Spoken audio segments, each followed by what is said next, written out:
Good morning to one and all. Good morning to my esteemed colleagues on the dais and off the dais and online.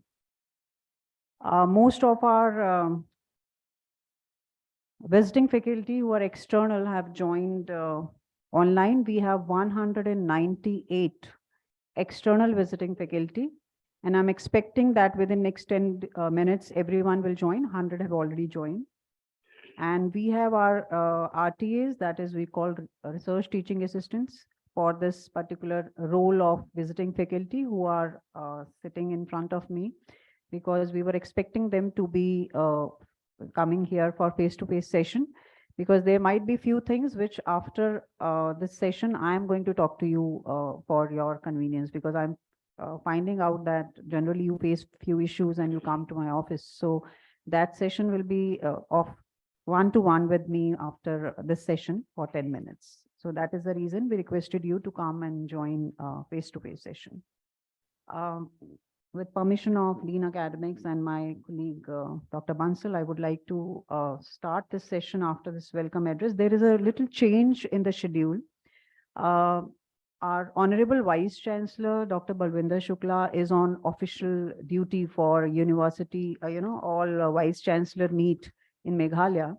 And so we have a consortium of officiating VCs, and our officiating VC, Dr. Bandhopadhyay, today morning itself received a very important international assignment. So he has sent me the wishes to start this session, and what we can just sort out the gaps in case it is there.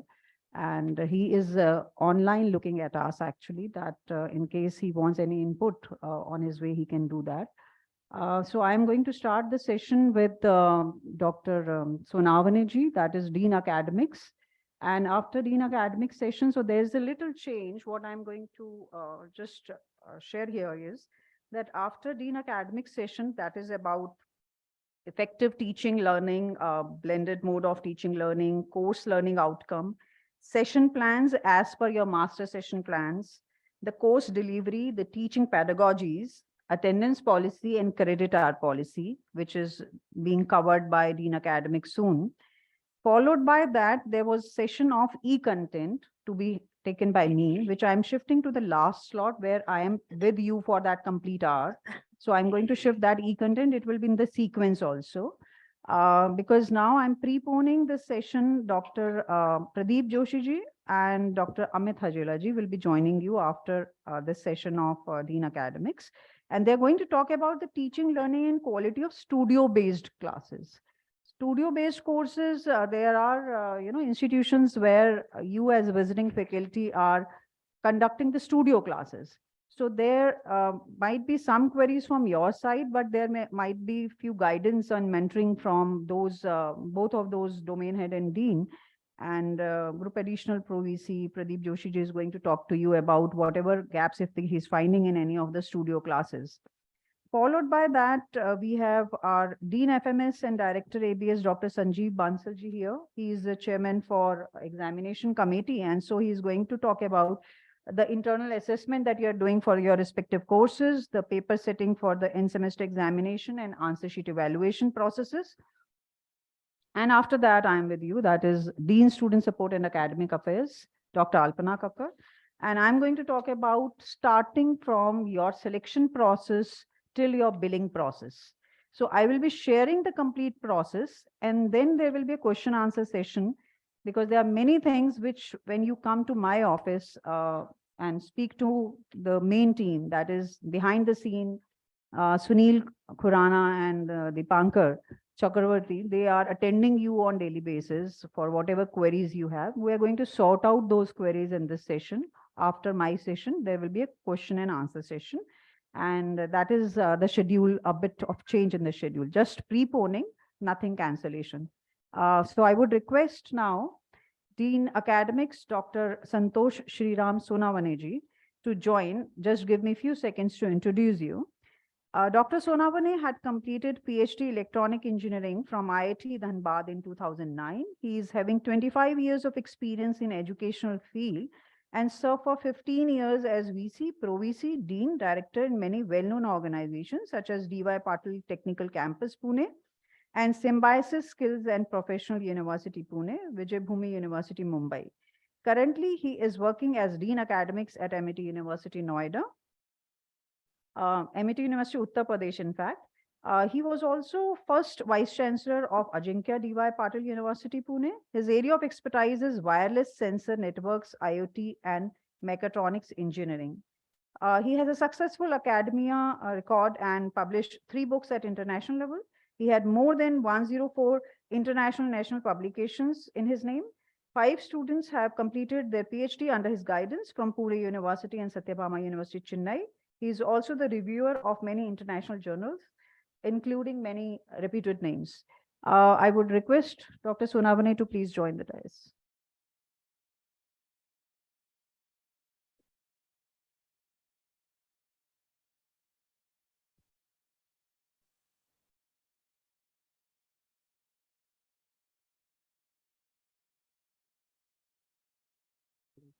To share.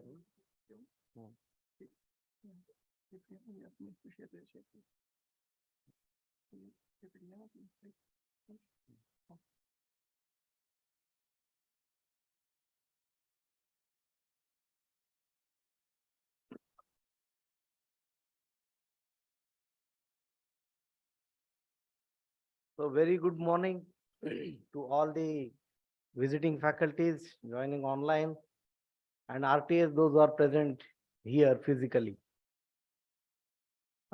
Firstly, I want to congratulate Dr. Alpana Kakkar and her team that during our discussion with Vice Chancellor Madam, this thought process has came that visiting faculties, they should be aware about the processes they need to follow right from beginning, like appointment of visiting faculties, and then till the billing process.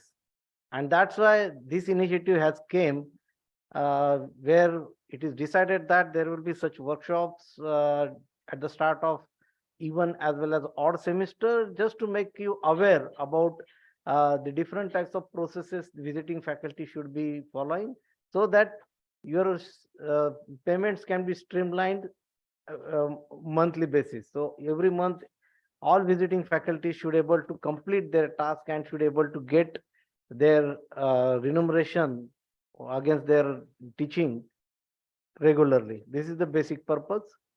I also welcome Dr. Sanjeev Bansal ji, who is Dean Management and heading very important task of the Chairman Examination Committee of University. So here today, as Madam has just suggested, we will going to cover the entire process which is related to the visiting faculties and RTAs. So now, as far as this workshop is concerned, you know that Amity University always has high standards as far as academic quality delivery is concerned, as well as the documentation and record keeping is concerned. So there are 2 important parameters which every visiting faculty should understand. And another purpose of this particular workshop is to bring the level of all visiting faculties and RTA to the level of our regular faculty. The university is following a rigorous process in recruitment. When a recruitment is taking place, there are many parameters which are looked after, like the university or the institute from where that particular candidate is passing out. PhD is now mandatory across all the positions, starting from assistant professor. Then IITs and high ranking NAC ranking and NRF ranking institutes are preferred, where the student has pursued his education as well as that particular candidate has worked in that particular environment. The purpose is very simple. The purpose is that the processes which are followed within that organization should be of high repute. Like Amity University, Uttar Pradesh, they are following rigorous process. You know that we are having international accreditation such as QAA, WASC. We are ranking A plus in NAC. Yesterday only the QS ranking has released. And again, we are keeping our ranking as that of last year's ranking. That is, we are amongst the 1,000 universities in India as well as among the top 200 universities in Asia, and that ranking still continues. Also, this is happening because there are again different parameters on which the ranking as well as these accreditations are evaluated. An important parameter is related to the teaching learning process. In accreditation, it is having about 50% of the weightage to the teaching learning process followed within that organization. And that's why you should know the importance of such activities. So teaching is one of the parameter. Along with the faculty has to do many other tasks. Either to become the faculty, you should know various tasks that need to be performed by the faculty, and at the end of the day, the knowledge of the advancements which are happening across the education sector, like NEP 2020 has came now. So there are many new changes which are happening in the curriculum with multidisciplinary curriculum, which is now on the top of all academic reforms. Again, there are many new reforms coming up, multiple entry, multiple exit, like student can exit from any program at any moment. And academic credit, bank of credit, that is also came into picture, where the credits are not only preserved by the institute, but the credits will be preserved by the government, so that the credit accumulation can be made easier, and there should be a complete digitization of this credit bank. So these all reforms are happening, keeping in mind the students' future perspective, where the student will have ease to earn the degree. There are many new initiatives which are highlighted out of NEP 2020, like there may be major and minors selected within the program. Like a student who is doing BSc Mathematics may have minor in economics or minor in management. Like he can able to select the courses of his choices. There will be dual degrees which will be earned by the student. As per as today's regulations are concerned, the first degree which the student should earn in offline manner, and the second degree the student should earn in an online manner. So these options are also being given to the student, which were not there before this NEP 2020 came in picture. And I'm happy to see that Amity University, Uttar Pradesh, has uh, uh, used this NEP as a very good platform to start their degrees based on NEP recommendations since 2020-21 itself. So Amity is the first to introduce all this. Even when you are teaching to UG student, you might found that we had already formulated the three discipline pattern, where the students are able to take the subject of their own discipline, as well as in discipline 3 they will be able to take subject across the disciplines. So these are the very, I will say, benchmarking things in academics which Amity University is following, and you people are really fortunate to work with Amity University and to understand the ethos of these particular processes, because you will going to see that these processes will come from next academic year in other universities as well as in government universities. They are still working on it, but Amity University is quite ahead of all these particular initiatives. So you should be aware about all these things, not only related to your course only. Also, the platform, that is ERP platform which we are using, Amazon, is very well developed platform. And whenever any teacher relates with Amity University, the first thing they have to learn is about the Amazon, because there is a lot of information which is available on Amazon. You should deal with that information. And there are many tasks which today I will going to highlight, which a teacher should prepare for before starting their sessions, and their session should be coordinated and directed towards the same. So this is how you can have an effective teaching learning, and that is what is my today's topic. So I will be talking on these points which are mentioned here, like effective teaching learning, blended mode of teaching learning, up to the credit hour policy.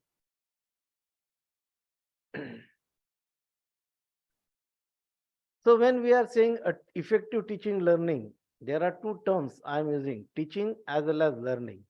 So the teacher has to prepare the content to be taught to the student, and also there is another word, learning. You should able to see that students are learning out of that session. So it's not only one way that the teacher can go into the class, he can use his PPT and other material, invest 1 hour and then come out of the class and that's it. It should not be there. There should be teaching as well as learning, which should be interrelated. So uh, the planning of the session is very, very important to know what students are interested in, and at the end of the session what the student will able to do as a result of that particular lecture or session. So you have to have a complete knowledge about the course learning outcome and its mapping, which is mentioned in the CD01 format. So before going for any of your session, I request all of you to see that you will be able to download the CD01 format for that particular course. Try to learn what are the course learning outcomes, what are the objective of that course, and the mapping of course learning outcome, because each of the unit which you will going to teach them has certain objectives, has certain object outcomes targeted. So unless and until that outcomes are attained, it is not said that the effective teaching learning has been happened. So the faculties are always keen in planning their session accordingly, and the outcomes are always different based on the the domain of the student to which you people will be teaching. For example, when you people are teaching mathematics as a subject, then when mathematics is taught to electronics engineering student, the outcome is oriented towards the application of that particular mathematics for electronics application. Now, when this particular subject is taught to mechanical student, the outcome is oriented towards the application in mechanical domain. Similar subject when it is taught to BSc physics student, the outcome is expected towards the physics related application. So what are mathematical equations the students are studying and the types of numericals they will be going through, they will be directed towards certain outcome. And that's why it is essential for each faculty to understand the outcome. You might have heard this name, outcome based education. What it means? We will be always emphasizing upon the outcome that will be attained by the students at the end of that session.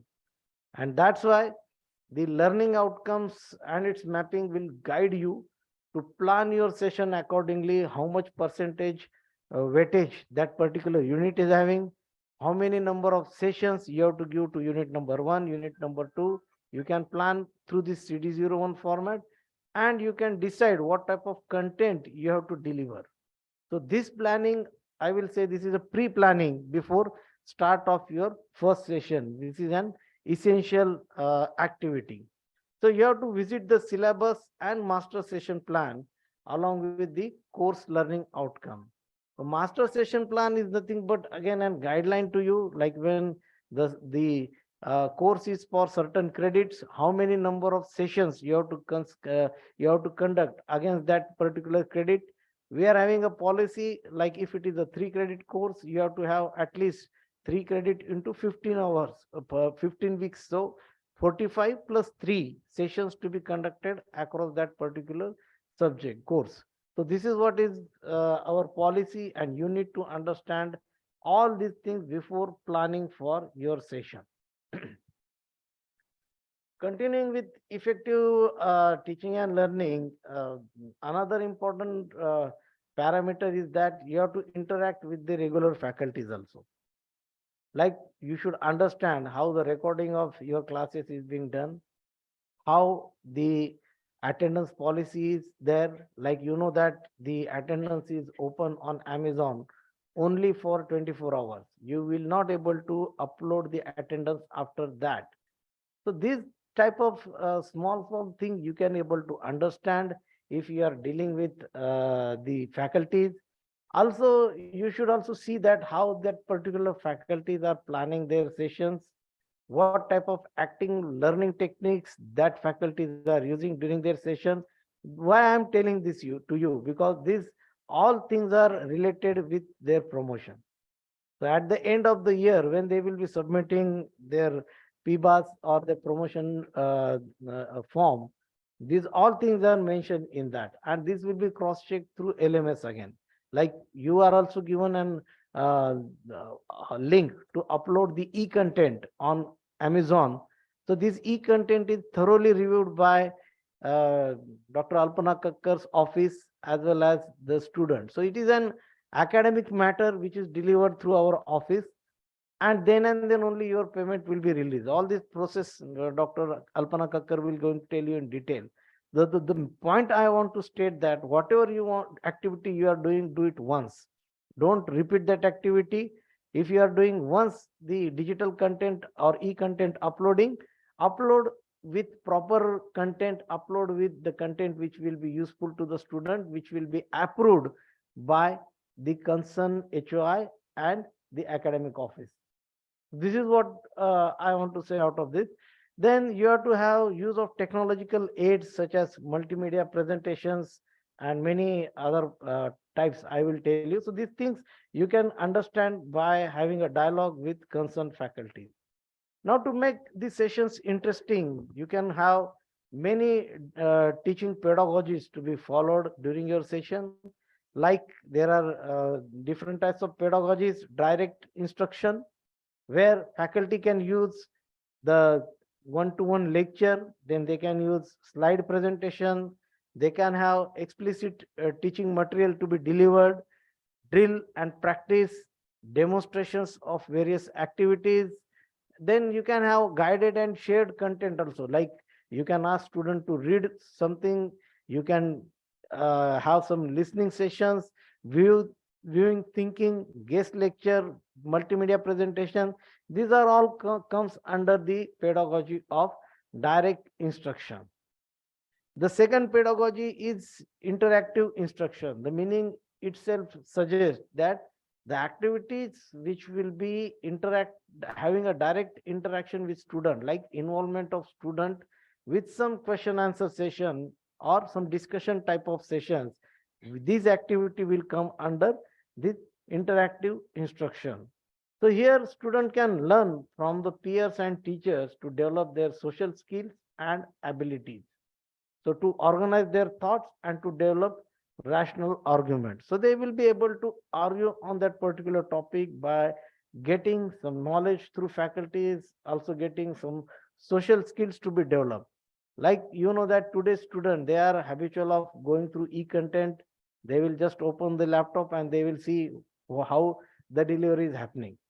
But you have to make them interactive, because through corona pandemic it has seen that the student concentration time is not more than 7 minutes on the screen.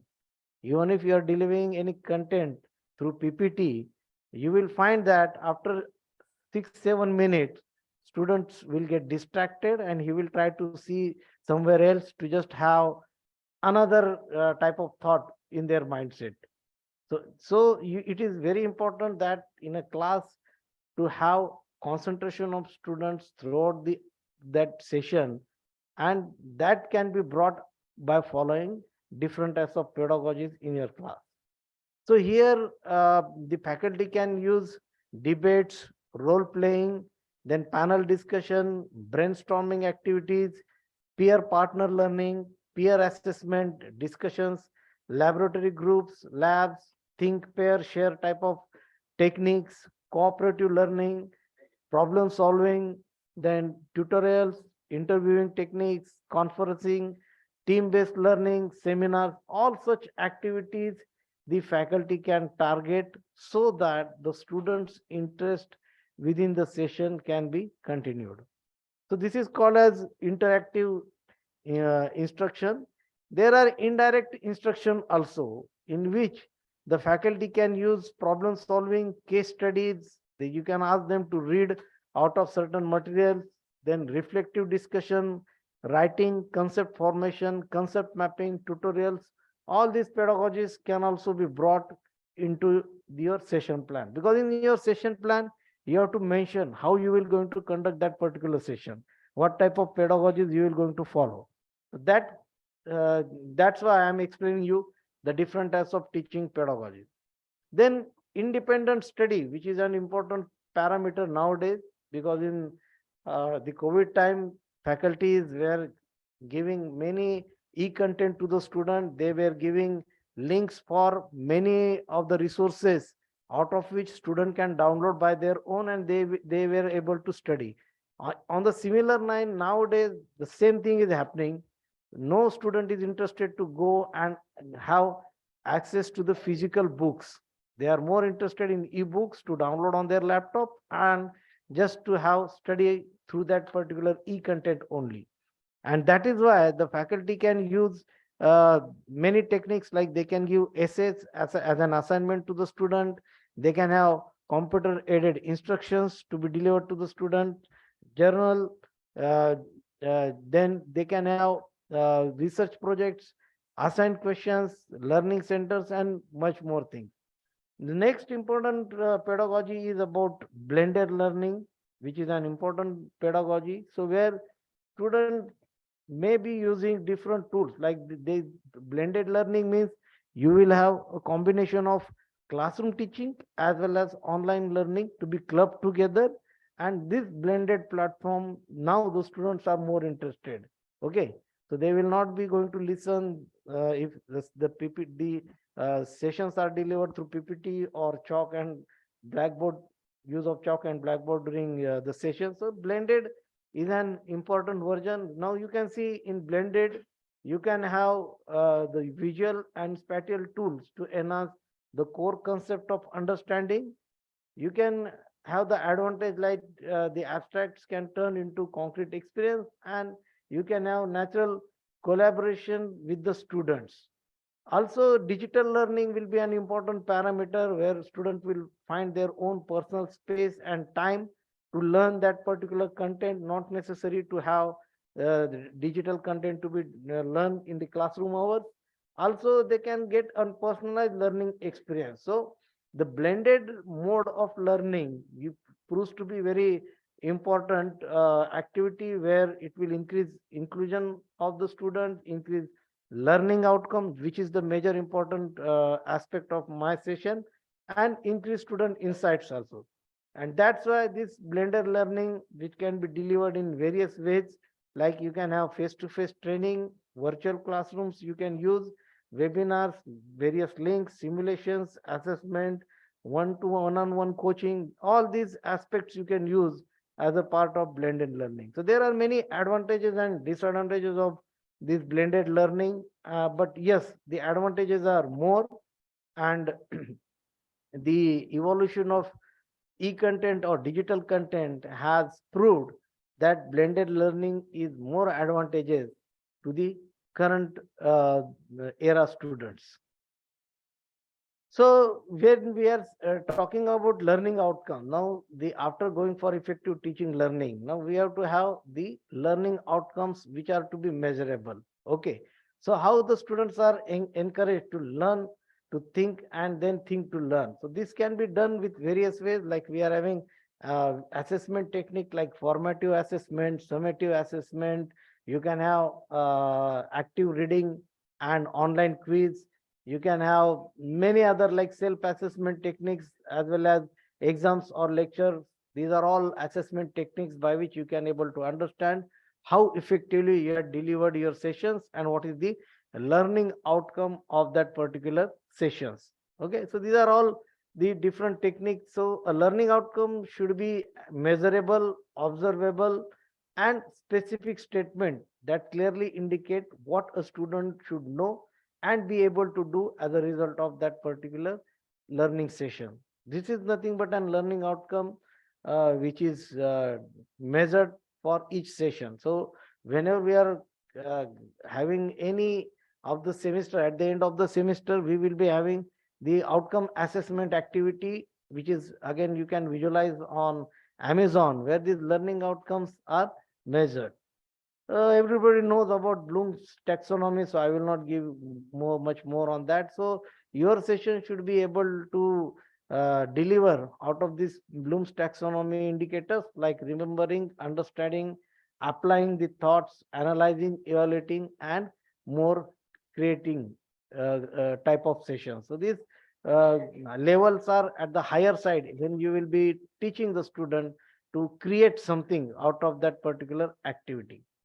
My next topic is master session plans. I think you people have already seen this is what is the master session plan, when you will get the content on Amazon, like the module name, description, the percentage weightage. You can see the first unit is having 20% of weightage, number of sessions to be conducted, and number of sessions topic wise which are actually conducted. So second last column you have to fill after completing that particular session. So here you have to see that when the weightage is mentioned against that particular topic, you should plan the session accordingly, because this master session plan is an guideline for you how to conduct that particular content within the semester. If you give 10 11 sessions for first unit, then you have to reduce the session for other unit, or you will be requiring additional session for which a special permission has to be taken, and on Amazon again you will be unable to upload the attendance because that will be an extra sessions. So these are all things which you have to have to be considered during the planning of this master session plan. And the HOIs, because of short of time I am unable to show you on Amazon. The HOIs are able to see the progress of your sessions on the master session plan on your link. So all courses are visualized for the academic office, which we are observing, like how the sessions are lagging, how the sessions are completed, and every month or at least twice in a semester we will be sending and report to all the HOIs how to plan for additional session which were missed by the faculties or visiting faculties because of their leaves or because of any uh, holidays which are coming across the semester. Okay. The last point is regarding attendance policy. So you should able to understand now the attendance policy also. The 100, we are expecting in Amity that student should have 100% attendance as per UGC norms.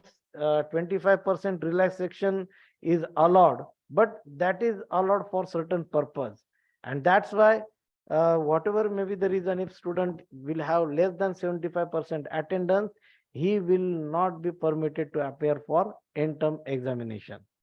Uh, or there is some condition that if because of illness or because of a valid reason the student is remaining absent, and which is less than 5% attendance is required, then we can allow them with maximum B plus cap with the permission from Honorable Vice Chancellor Madam.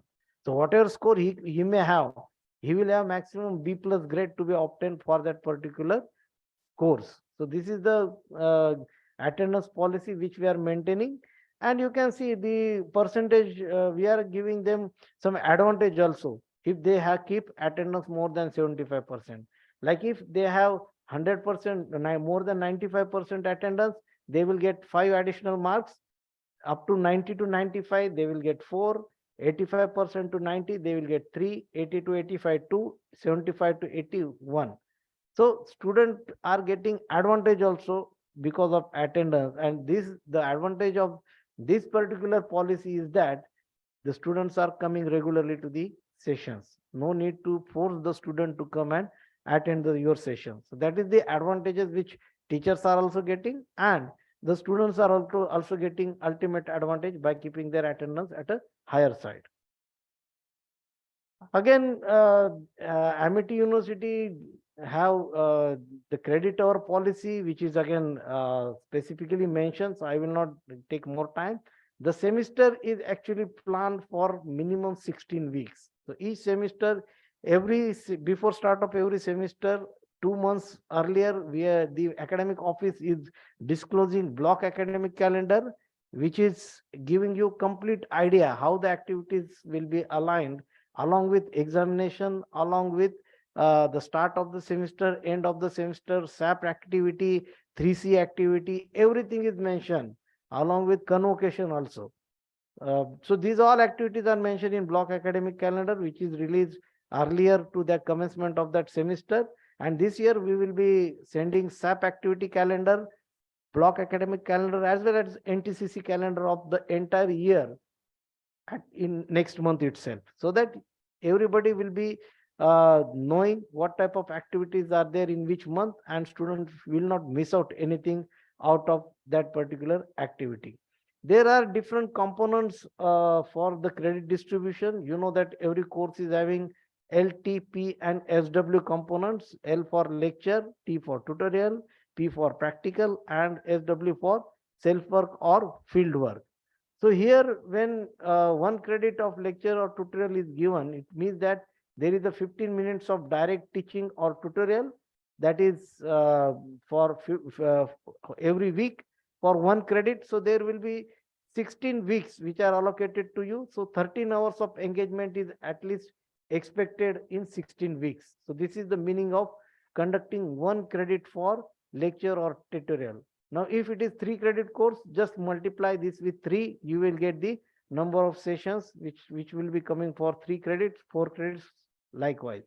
Now, for practical, 1 hour is not equal to 1 credit. It is 50 minutes into 2. So 2 hours is equal to 1 credit. So that's why 100 minutes will contribute to 1 practical hour. So in a semester of 13 weeks or 16 weeks, you have to have at least 26 hours of engagement within the semester.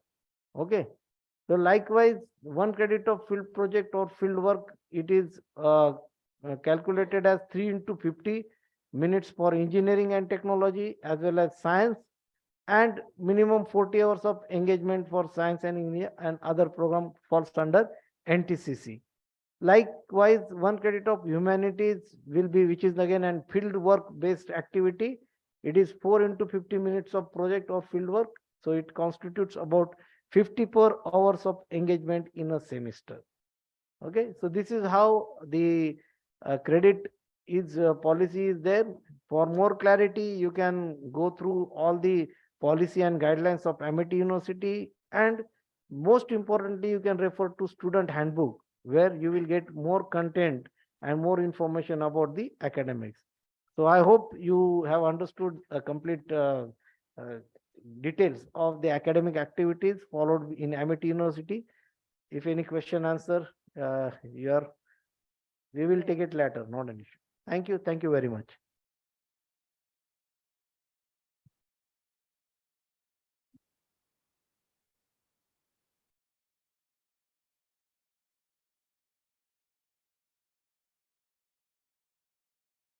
Thank you so much, sir. As this is almost the end of the semester for the senior students, that is 20th of April, and still for first year who are teaching to the first year students, still you have time. So we thought of conducting this visiting faculty workshop.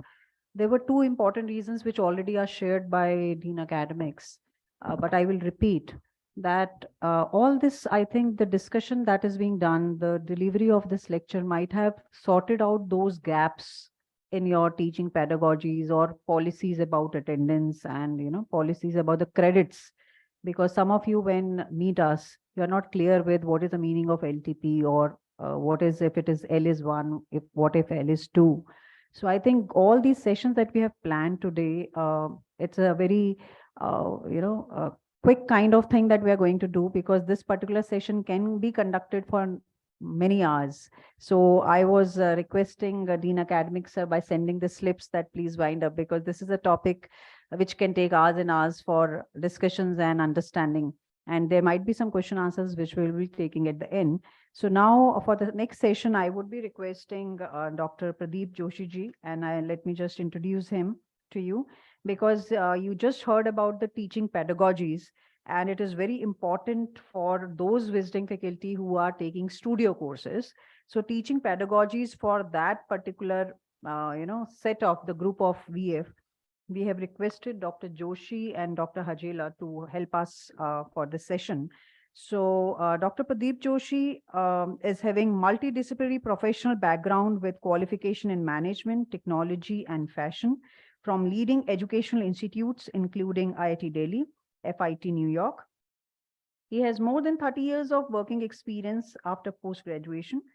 Dr. Joshi has a rich experience in areas of academic administration in university setup, setting up of institutions, besides teaching, research, and consultancy in the areas of marketing, research and strategy, design studies, fashion management, global fashion and apparel industry, and manpower training for retail chains, fine arts, and performing arts. He has been associated as a consultant with leading apparel and fashion brands and retail organizations. Dr. Joshi is working with MIT University since December 2008 and is currently designated as Group Additional Pro Vice Chancellor, MIT University. He is also Director General and Dean, Faculty of Applied Arts, Fine Arts, Performing Arts, Visual Arts at MIT University, Uttar Pradesh. Dr. Joshi has authored a book titled Apparel and Textile Exports, Strategies for WTO Era, published in 2006. And many research papers in international and national journals of repute, besides presenting papers in international conferences. Besides it, he was editor of Apparel Fortnightly, and the CV is really long, so I will just make it brief, Dr. Joshi, and I would request you to please start your session. Over to you, Dr. Joshi. Thank you, Dr. Kakkar, for the introduction. At the outset, I would like to compliment the team of Dr. Kakkar, Dr. Sanavane for organizing this very important session.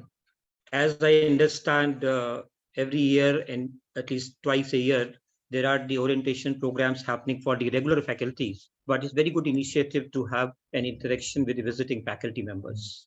So to come to my topic, I'd been asked to speak briefly about the studio-based courses. The reason being, I had the domain, which is a primarily creative domain, fashion, fine arts, performing arts. The moment we talk about this domain, I would like to say that primarily we do have a lot of courses, and besides many other domains, architecture, design, communication, many domains have got the courses which are primarily studio-based courses. As was being told by the Dean Academics earlier, that one will find the LTP, you will find more focus on the tutorial and the practical courses. So slightly it's unique. So I would like to share my screen, Dr. I'll just share my screen. Is it visible?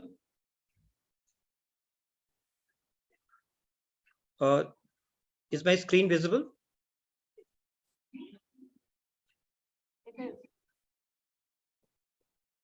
Dr. Joshi, it is visible.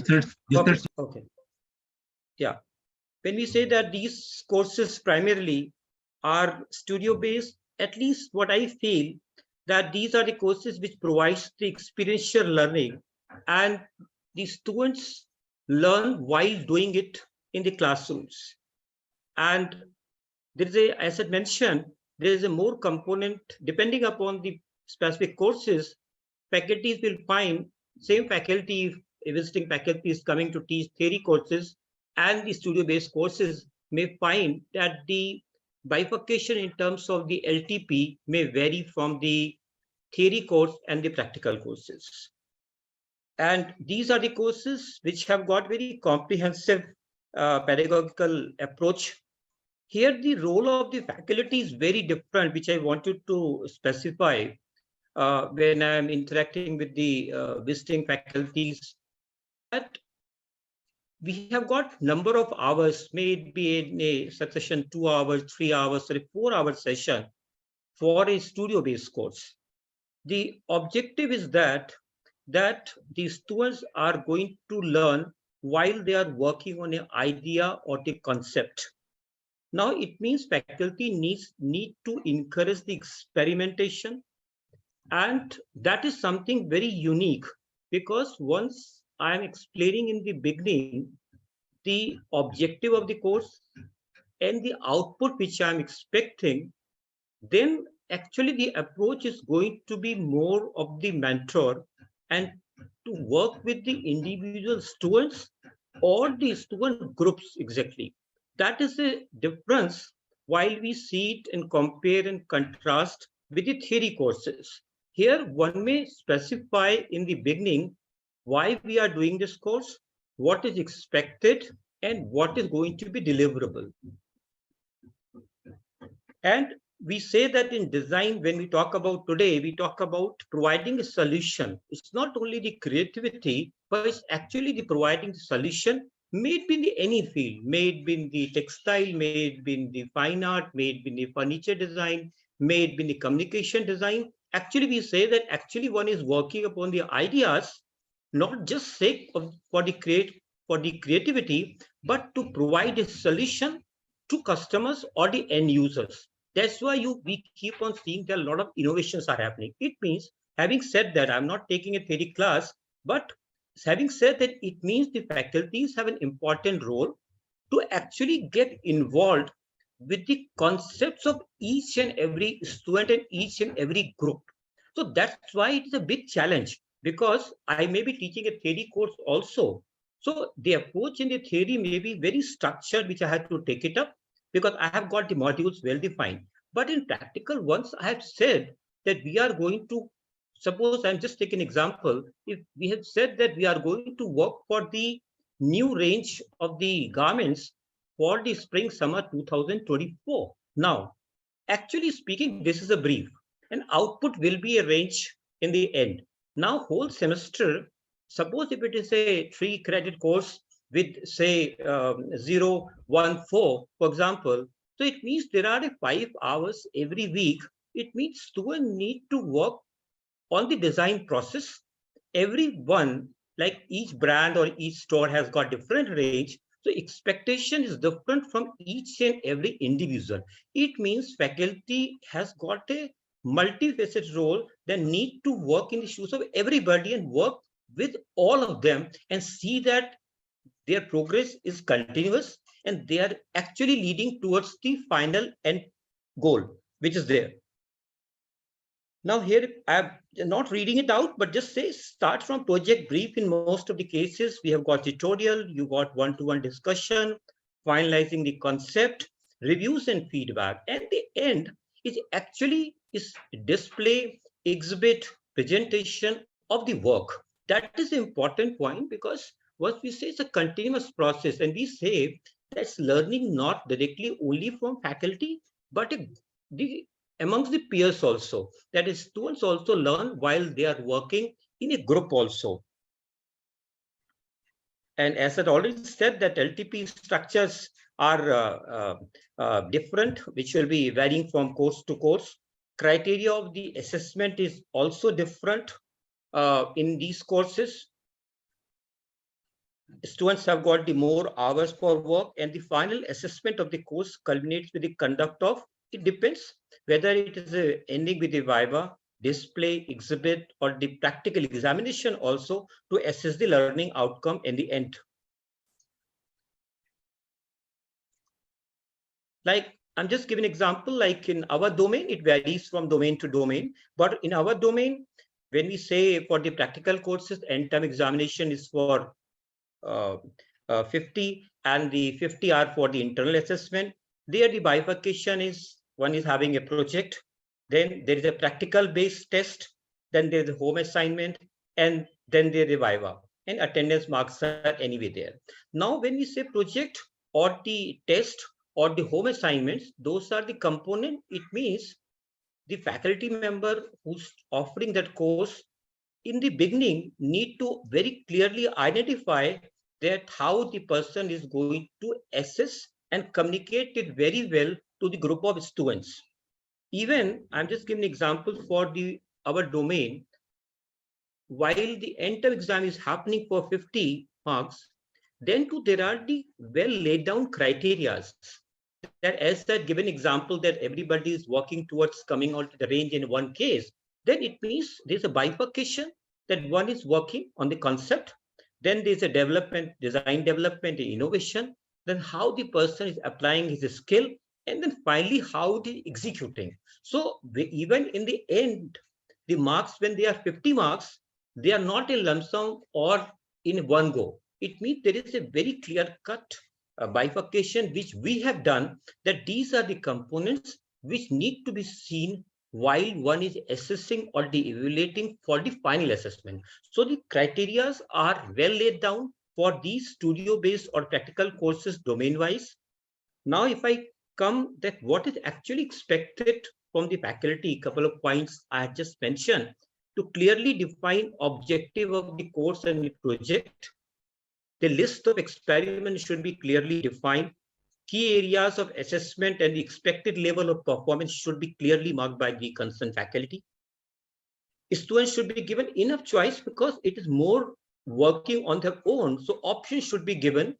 They can pick up, as it said, somebody can pick up any brand, somebody can pick up any store, some idea in the boundary of the overall gamut where the course is operational, but there is a choice should be given to student to explore. And then ideally they are actually there to apply the concept for the developing. And the students are to be guided to come up with the solutions. And primarily, as it said, it is more about the problem-solving approach and the guidance, requisite guidance. As it said, there's a lot of efforts are required by the faculty member as a mentor. I'll give another example quickly, is of the performing arts. For example, when we talk about the courses like vocal, tabla, dance, Kathak, Bharatnatyam, we got many visiting faculties when we have offered these courses. Now, if it is a class is of 3 hours or 4 hours, it means actually one knows that there are not much there in terms of theoretical component. It means if I am explaining what is a raga, then actually one is going to practice upon that.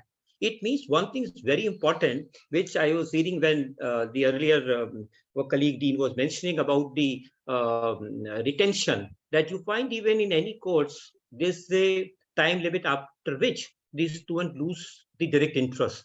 But while when we talk about these courses, practical and studio, if one need to see that there is a, we got number of hours as the practical or studio-based course, because one knows that actually one need to keep on practicing, exercising, or working on the ideas during primary their class time. It means if I am teaching a course in performing art, it means so I need to rehearse, I need to practice, I need to make people do again and again the same thing which I am teaching. So actually, I'm not saying it's challenging. Yes, but it's challenging, as we say that sometimes you have to challenge students to upscale their bars also.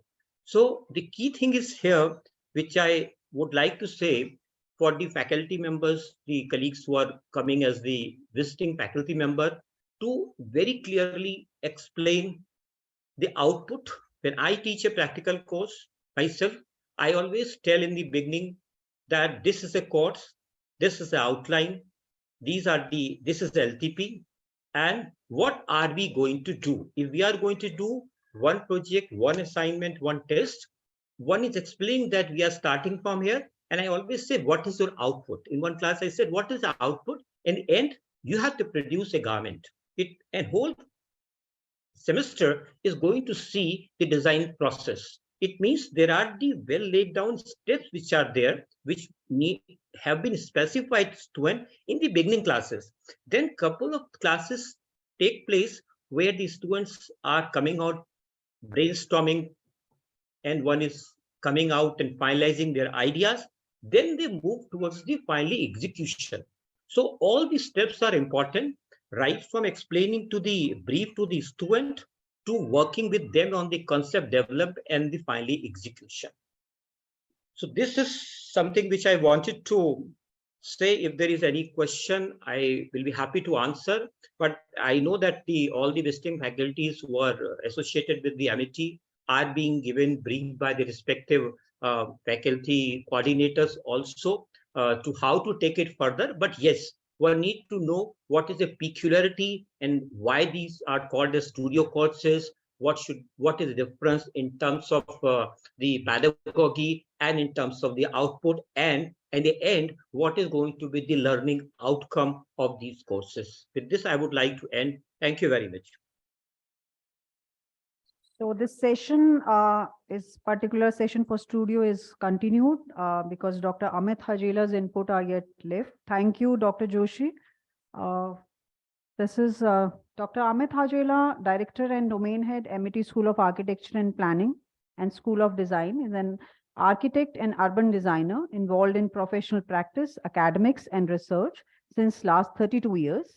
He is a fellow of the Indian Institute of Architects, fellow and founding member of Institute of Urban Designers, India. He is currently expert member, UGC NEP 2020 IDP Committee, Ministry of Education, expert member, CCPD, Ministry of Social Justice and Empowerment, Accessible India Campaign, expert member on Smart Cities Program with Ministry of HUA, and has been involved in several other graduate studies or urban development and governance, local area planning, public space design in the Department of Urban Design, SPA New Delhi for over 5 years. He currently has is a PhD guide for 10 scholars. So I would request Dr. Hajela, please, to take this session forward. Thank you. Thank you very much, Dr. Kakkar, for giving us this opportunity, and Dr. Sonawane. It's a very meaningful session that we have organized for our colleagues. And I would like to build upon from where Dr. Joshi has left, and I think it's made my job easier. Design education is very peculiar to its very essence and the outcomes expected as part of design teaching. The fundamental aspect of design teaching is that while it is a core course in all our design disciplines, whether it be architecture, planning, design, or fashion design, or performing arts, it's all dependent on a hands-on experience, which is being given to the student to get a creative output from him. The objective of design teaching is not to advocate or invest into advocacy, but to help student develop his idea and translate into a reality. Most of the courses that have been structured as part of the studio courses are or normally 1 hour to 1 credit as prescribed by the statutory body, which is Council of Architecture. And being a core course, it is being informed by 2 areas because there are an array of subjects and disciplines which informs design. It's a very complex entity in itself. So there are an array of subjects which inform. So there, fundamentally, we could distribute these into 2 areas. One, which is called as the definitive subjects or definitive fields, which are more objective in nature and probably more aligned to scientific aspects or technological aspects of design, which is integral, which could possibly be done through a measurable component of using the right kind of scientific tools, softwares, and so on and so forth.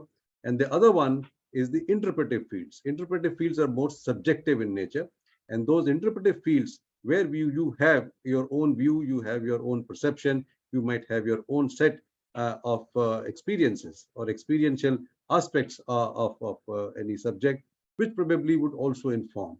And this is very important while we engage with human beings at the core of our engagement.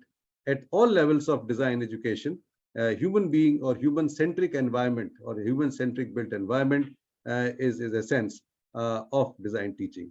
So ultimately, it is how we deal with the user and probably meet the needs of the user becomes very critical to our consumption. And that probably gets structured as part of 4 E's that I normally put it together. One, first aspect of the E that we say is to explore. You explore what is that is required for a particular design outcome to be delivered. The second aspect is to experience.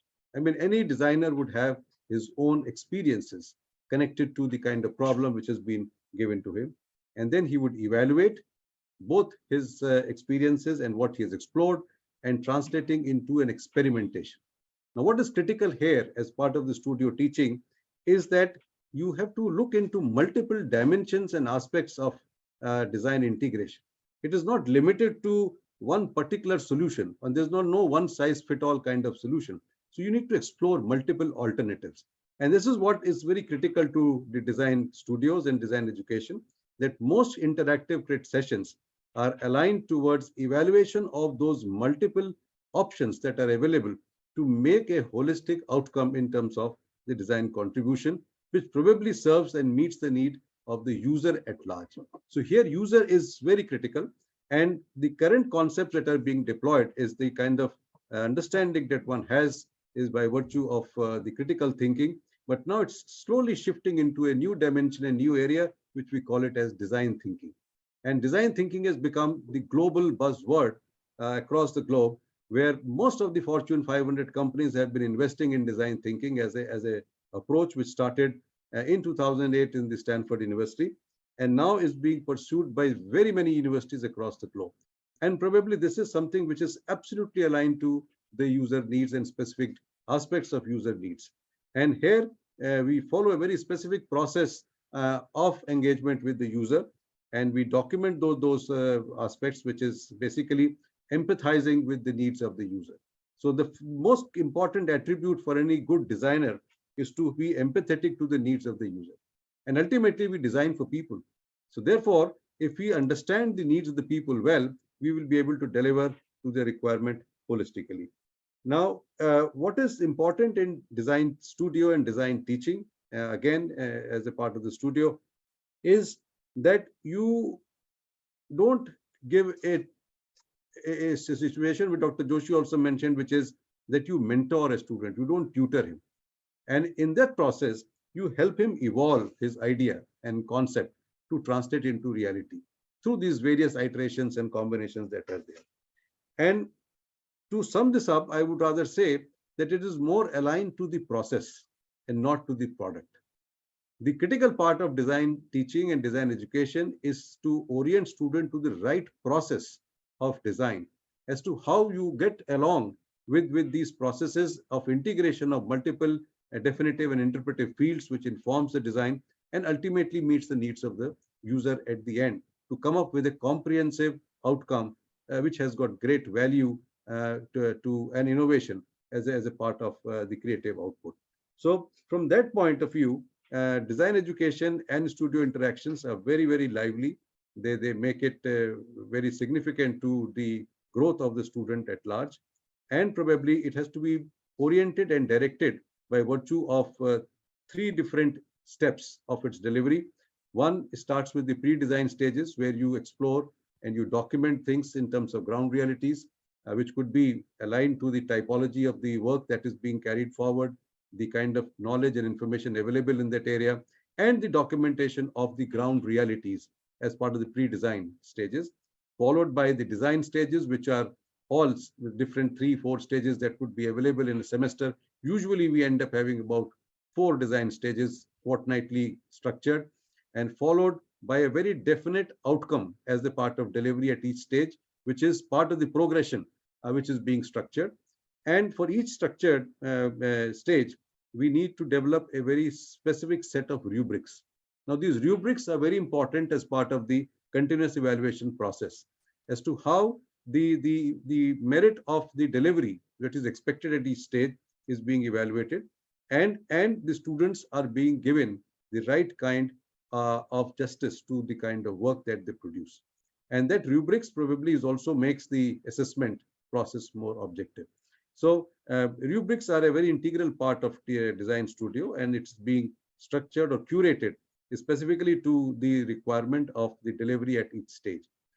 All these design stages are followed by a pre-final stage where it's a culmination of the understanding and assimilation of the knowledge and the kind of options and which are being presented for the evaluation, followed by the final presentation. And here it's very significant that there are 3 aspects which we focus on. One, that how do you present your big idea? The big idea can be presented through oral or written communication. It could also be presented through graphic communication. And the graphic communication that we use is the medium of drawings. So there is a specific language that we speak through the language of drawings, And what is imperative here is that the correctness of that language is so important for anybody to universally read what is the intent of the design. So therefore, learning to speak that language appropriately hence becomes very, very critical to our consumption. And that's what is being taught in the initial years, that we learn to speak this graphic language and then present our ideas using that language appropriately. At the end, it is a very, very enriching experience for the student and for the faculty, because you get an opportunity. It's not only a one-way transmission, it's a two-way traffic, where the faculty enriches himself by getting exposed to some 40, 50 solutions to a problem. That's the beauty of design teaching. There is no one way of looking at a problem, and which no other discipline offers. It's the design education which gives you that opportunity to get 50 or 40 odd different solutions to a problem, as whatever be the strength of the class, and different ways of looking at the same problem. And the second advantage is that while students learn and grow and engage in this creative pursuit, I think it becomes a very, very holistic experience. While we structure the progression, which is very important from the first year to the final year, and the complexity of that progression is also organized so that it translates into comprehensive learning. So at the end of it, I would like to conclude that design education, the crit sessions need to be programmed, they need to be structured, and they need to be really curated. The idea is to handhold the student in the right way, giving him the right direction and not to tutor him. So that's about all. Thank you very much, Dr. Kakkar. That's all I had to share. Thank you, Dr. Hajela. It was a great support. Just hold on for a second. Any questions if visiting faculty who are conducting the studio courses? I think because Dr. Hajela and Dr. Joshi may not be available for my QA session at the end. Is there any question? Just write in the chat window and you can raise your hand. And after this session, after Dr. Bansal's session, I may take those two questions. So I would request Dr. Joshi and Dr. Hajela to be here at least for next 20-25 minutes. Thank you. Surely, ma'am. Thank you. Yeah. Though it should be till end of the session, because you also have visiting faculty. So you should be here for the end of the session. But in case of any emergency meetings that you have, please stay here for some while. Sure. 25 minutes. So next session is about examination and course evaluation. And as I mentioned that we have chairman of examination committee with us. So I would like to invite Dr. Sanjeev Bansalji, but before that, let me just introduce, because all those VF who are working with him may be aware of his profile as Dean also and Director also, but to introduce with all. Dr. Sanjeev Bansal is Dean of Faculty of Management Studies and Director of MIT Business School, MIT University, Uttar Pradesh, spread over Noida, Greater Noida, Lucknow in India, and Dubai, London, and Tashkent abroad. Under his leadership, the management domain has scaled heights and is given top rankings by national and international agencies. He is chair of Examination Committee, FRC, Student Grievance Redressal Committee, Student Discipline Committee, and is a member of many committees, councils, including Academic Council, Executive Council, Admission Committee, University Research Council of AUP. He is an admired academician and his acclaimed career span of about 34 years in teaching, research, and consultancy. He has been invited to be a part of several prestigious academic professional bodies. He is an avid researcher with 225 plus research papers in prestigious journals to his credit. He has authored 54 well-received books and has successfully guided 29 research scholars to produce works of immense educational impact so far, and 8 scholars are working with him right now. He is on the editorial board of several national and international journals. He has been awarded by many awards, including Lifetime Achievement Award, Dr. Sarvepalli Radhakrishnan Lifetime Achievement National Award, Rashtra Ratna National Award, Best Outstanding Achiever Leader National Award 2020, Excellence in Academic Award, Best Achievement Award by various other bodies. Apart from areas of management, decision sciences, cybersecurity, he also likes to explore the vistas of spirituality and quality of work life in varied aspects. During his distinguished career, he has many accomplishments and is hailed as an institutional builder, a loved teacher, and an ardent researcher. Sir, I would request you to come for your session, please. Thank you, Dr. Alpana. Thank you so very much, Dr. Alpana. My only introduction is I am a teacher by choice. And in that capacity only I am here. So I was just going through this beautiful quote. Do not just be who you are and what you are. Move, evolve, change, and grow.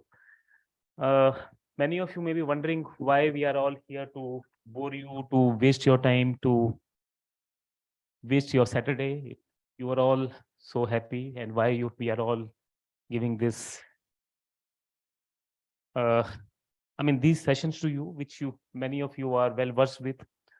Many of you who are there online, offline, there are RTS present physically here. Many of you must be having experience of more than 20 years, 30 years, 40 years, and still we are trying to educate you. So idea is not this.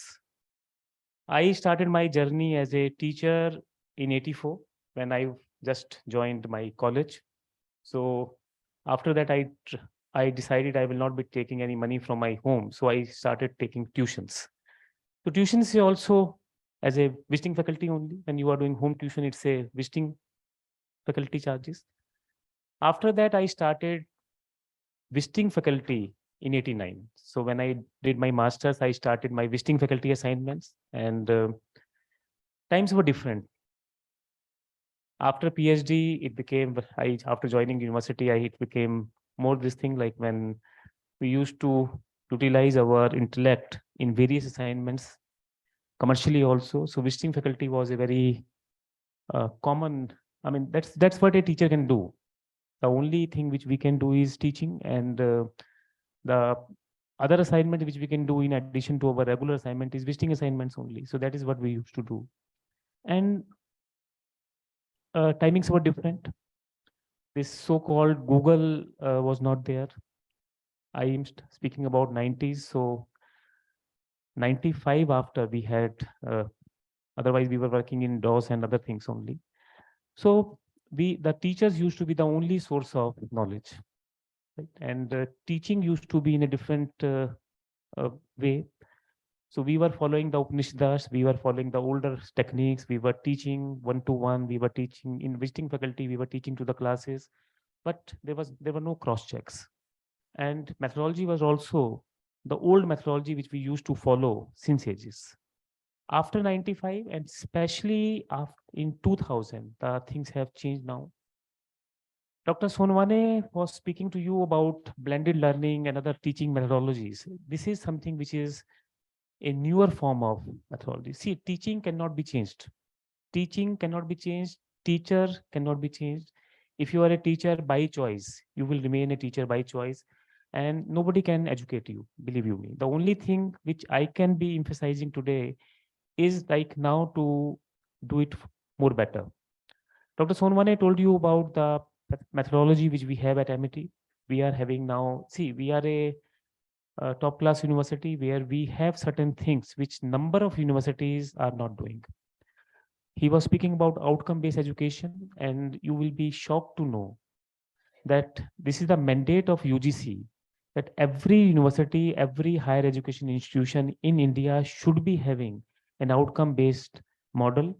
But to my knowledge, out of 43,000 plus institutions of higher education which we have in India, only maybe 3%, maybe around 1,000 institutions are there who are in this framework. Recently, we are being awarded, renewed our VASC accreditation for 8 years. You must have seen it in the newspapers. VASC is Western Association Schools and Colleges. And when we were given this accreditation in 2016, we were the first university in Asia. And many of you may not be knowing, but when we were given this accreditation, the thing which they appreciated most was our outcome-based education. They have now renewed it in 2023 for 8 years, 8 more years. This is a big achievement, keeping in mind that there are 42,000 institutions in India which are still not accredited, which has become now a mandatory requirement. And when I speak about change, there are a number of things which are changing. I was speaking to a colleague, old colleague of University of Delhi, who is in a known college of University of Delhi, that I was asking whether you have got now the new boards, because till 2005 in that good college of University of Delhi, we were having chalk and duster only. Then she replied that now we are having green boards also. And we are now speaking about smart boards. You are, I mean, in MIT, you are all using the advanced technologies. In education, we are changing continually. The latest reforms are in examination. There was a time when we used to evaluate the students only on the basis of their 2 hours, 3 hours end semester examination. Of lately, we started continuous examination, continuous assessment, and now in every known institution, every good institution, every benchmarked institution, we have examination divided into 2 parts: continuous assessment and end semester examination. Gone are the days when we used to assess the students only on the basis of end semester examination. This is a new change. It is a positive change also, because if you are studying hard for the entire year, for the entire semester, and we are evaluating you only on the basis of those 3 hours, which you may be physically fit, mentally fit, emotionally fit, or may not be. There are a number of issues which we have, and you agree with me. I am a teacher of quants also, so I personally feel there is actually no correlation between your intelligence and marks scored. There may be a student who is too good and may not be scoring, maybe just passing the examination with passing grades. There may be a student who is not as good in understanding. He or she may not be knowing the knowledge. I mean, may not be knowing the depth of the student subject, but maybe scoring 10 GPA or maybe scoring 95% marks. Whereas a student who is very good, very attentive, regular, and maybe scoring fewer marks only. So there is no correlation as such. So continuous assessment gives you that platform where you will not be marked only on the basis of end semester. We have a very defined continuous assessment system. Sir has spoken to you about, he has told you about our formats. I mean, you all have seen your syllabus. It's given in a defined format where LTP is defined. At MIT, we do not segregate lectures and tutorials. So lectures and tutorials are having the same weightage for the classes. In number of universities, we have tutorials given in a different format. Here we are saying, if you are saying 1100, so it's basically 2 CUs you are having, and lectures and tutorials both will be given the same weightage. Right? And we would be conducting the tutorials for the entire class. Usually in number of universities, we conduct tutorials for a select group of. So we divide the class into groups. That is what a general format is. So first thing which you have to see, I would be speaking, I would be covering the necessities for examination, which I face as a in charge of examination committee of university. Yesterday only we were taking some meeting day before. I think CR's meeting was there. When I asked how many of you have got your results announced, number of students raised their hands, and me and the controller of examination both were slightly shocked, because we were assuming that except the BBA examinations, every result is out. Then when we went back to the examination department, when we found out that there are some answer sheets of one particular domain, in fact only 3 faculties, because of which the entire result was pending for BBA. Now, one thing which you have to realize, all of you, is that there may be only one paper, one person, one individual who can affect the entire system. Now, this is a very welcome step by Dr. Alpana Kakkar, and I really feel that if these kind of workshops should be given next time in the very beginning only, when the visiting faculties are taking a charge, then it will be very good, because many of you who are RTA, you are well versed with the systems of MIT. You know about our nomenclatures, you know about the systems, credit system, blended learning mode and all. But there may be plenty of teachers who have joined us, but they may not be knowing about. Why I'm saying so? Because there's a demark, there's a different kind of, I mean, I will not demean anybody, but like in number of institutions, number of practices are still not offered. Number of institutions, you simply go, you simply teach and get your examination and all those things done. So from that point of view, we are different and we have to be. MIT is different, and this just because of this uniqueness only we have reached to 22nd position in this ranking of NIRF, which I'm definitely sure is going to improve this year. And again, when I say NIRF ranking of 22nd of MIT University Uttar Pradesh, this is again out of these 43,000 plus institutions of India only. And whenever I am mentioning any such data, all of you should be remembering that our journey is only 17 plus years old. We would be completing 18 years of journey as a university this year in 2023 in the month of June. Having said that, so when I am requesting you all, so I only request all of you that if you are a teacher by choice, then you have, do not listen to what we are saying, what kind of roles are there, what kind of LTP is there. I only request that you have to only act as a teacher. So when I say you are a teacher by choice, then you are a role model, you are a benchmark, you are, you have sacrificed number of things because you have chosen this profession to educate people. And when I am saying that to teachers, irrespective of Kripa of Goddess Lakshmi, you will be always at the top. Believe you me, you may not be as wealthier as many of your students are. You may not be in that position as many of your students are, but you will be always in the top strata because you are the giver, you are the teacher, you are educator. So your responsibility is much, much more. Many a times you may be feeling that the students whom you have taught last year only, they are now drawing better salary than yours. But these things are not for us, right? You may be feeling that we are evaluating the examination sheets and what we are getting. Now, I have evaluated the answer sheet for 3 rupees also. I have taken the visiting faculty assignments in University of Delhi with my choice for 50 rupees also. It was I'm speaking about time before 2000, but it's immaterial. This is basically the choice of yours because we have chosen to be a teacher. And when I am saying that, so when you are taking visiting faculty assignment, then definitely you are having more exposure. One thing which you may lack at time if you are not working in a regular position sometime, you may feel that number of responsibilities you may be getting as a teacher may be missing. But when you are into the visiting assignment, your exposure is more. Your pilot learning is more. So from that point of view, you have to utilize. It should not be the only way of earning a little bit of money which we get. I am just saying. So my request to all of you is that from the examinations point of view, first thing is you have to take care the syllabus which you have seen. Choose your internal assessment component very carefully. Now, internal assessment component, we have a facility. If you want, you can change that also. You can change that scheme. In our internal assessment scheme, we have 30-70, 40-60, 50-50, and in one or two courses, we have 60-40 scheme also. UGC is now requesting you that UGC is basically pushing that we should be having more marks for internals. Earlier, in the earlier times, we used to have only 30-70, 30 for internals, 70 for external.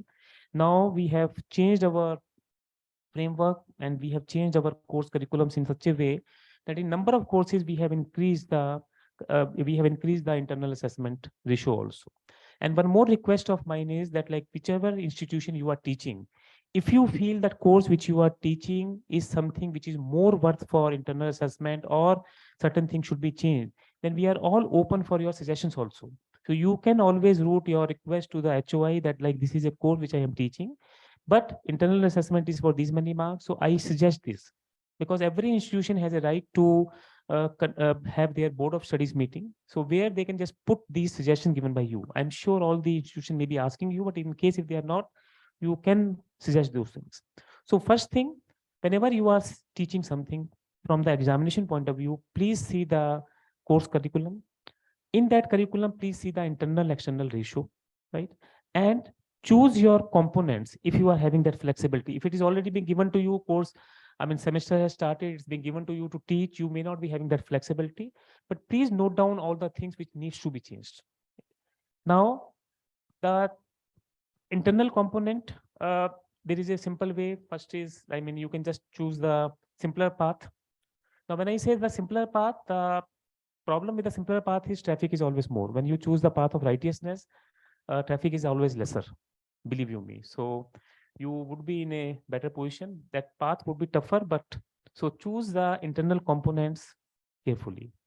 Do one thing which I would like to, I mean, now I have reached to that age where I can see with my experience that sometimes we, or most of the time, we love our students a lot. We feel that poor students, they should be getting good internal marks, they should be getting good marks and all those things. This sympathy or empathy should be there, but if you just keep the longer vision in your mind that we have to take care of their future, if this is subject like applied, if this is applied paper which is going to be useful for their further course of action in further studies also, and if we are giving them easy marks, then they may not realize the utility and importance of that course. Then your marking would be of no use if you are giving them higher marking. Secondly, higher marking or any kind of extra marking is not appreciated for one more reason, because in examination, very few courses are there where we are following absolute grading. We are not following absolute grading, we are following relative grading. I'm sure all of you must be knowing about the relative grading. And when we do the relative grading, it may be because we have B plus is equivalent to the 7 grade point, is basically at the mean score. Now, if the mean score of a course which you are teaching, now if you have given 50 marks internal is there and you have given 50 on 50, and the end semester marks has reached to now 98, 97, 96, then it may be that your mean score is reaching to a level of 92. So if the mean score is 92, you are giving B plus at 92, you can well assume that students who are getting 84, 86, 88, maybe in lesser grades, after even scoring 88 marks, you may be having equivalent score of 6, right? Because the real kind of marking is when you have the normal distribution, which most of us do not follow. The normal distribution, if you permit me to teach, is very simple. When if there are 3 students with 100% marks, then there should be 3 students with 0 marks also. If there are 3 students with 98 marks, then there should be 3 students with 2 marks, which is rarely possible. So if you have, let's say from 40 to 100, if you just make this normal distribution curve, so 40 is passing grade. So my request to you is that you can be liberal in your marking, but one thing which you have to make sure is that you should also follow the kind of things which we follow in CBSE and all, that your paper should be made in such a way that some distinction should be there for the good scorers. So you can say 85% marks should be distributed among all the students. I mean, it should be a paper where 85% students may attempt, but there should be some difficulty level of at least 15%, which only few of them can do. You have everything online now. So internal assessment, I have told you about, like you can choose those things, and please be very careful about internal assessment, and do not cultivate cultivate in the student this habit of, you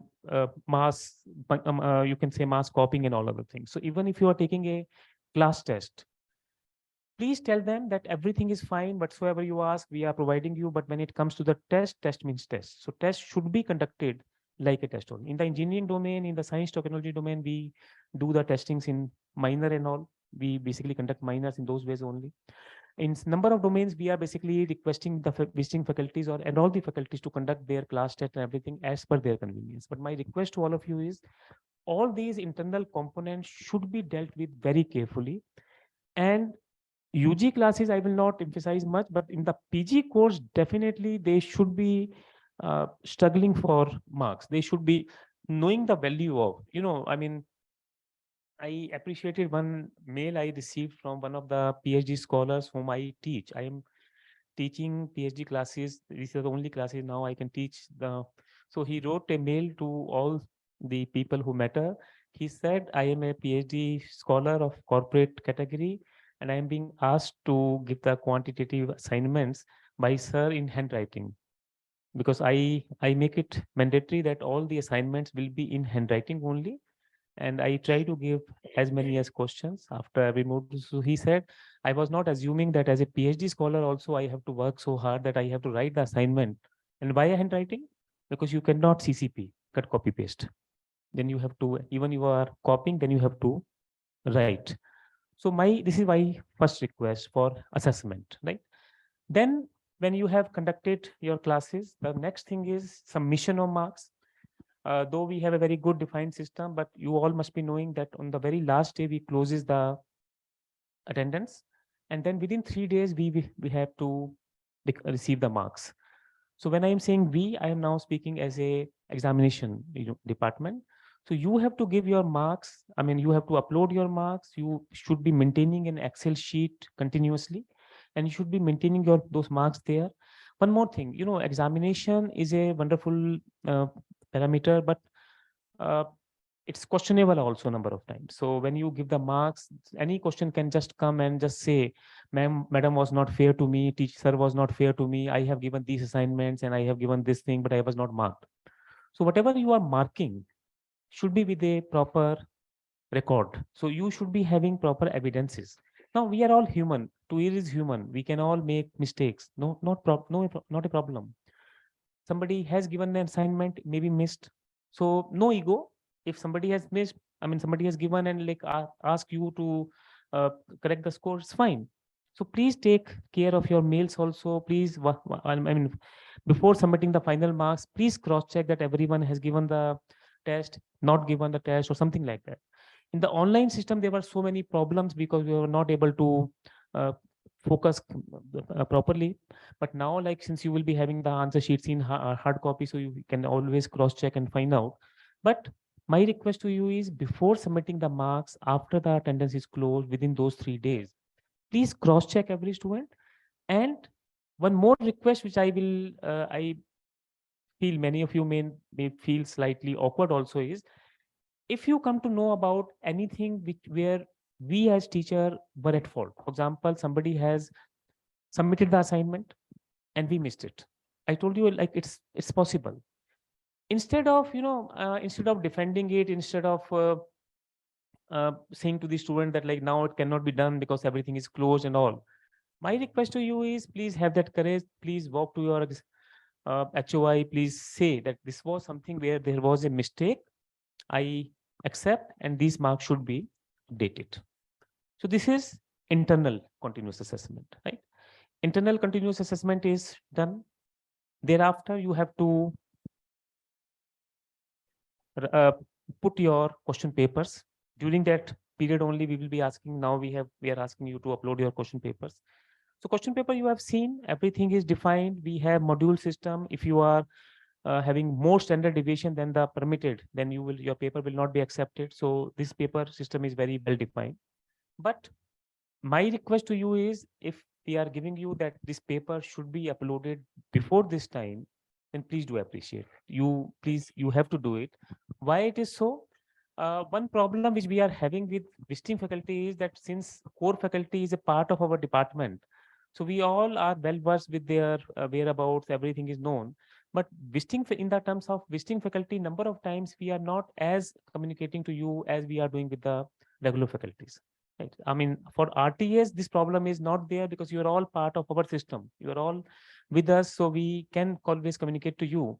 But especially the visiting faculties who are online, who are here offline, who are not regular faculty members, number of times, I mean, at institution also we are at fault. We may not be communicating to you properly, or we may have missed something. So please take note of the academic calendar in the beginning only. If you are not being given, then please see that calendar from your institution. Though in the visiting faculty letters which Dr. Alpana Kakkad is issuing to you, you must have seen everything is very crystal clearly mentioned. But still, if you're not knowing about the calendar and you are first time teaching, then please keep in touch with the program leader and HOI to know about like what is the basically requirement. So if the last date of your submission of paper is 25th of March, then please adhere to that. And why do we have to adhere to that? Because the moment you will submit your question paper, now as a visiting faculty, we will not be asking you to moderate. So our set of moderators would be different. And you know that we have a second layer where we are having a set of moderators. So once your uploading is completed, thereafter we will be asking the moderators to moderate all the question papers.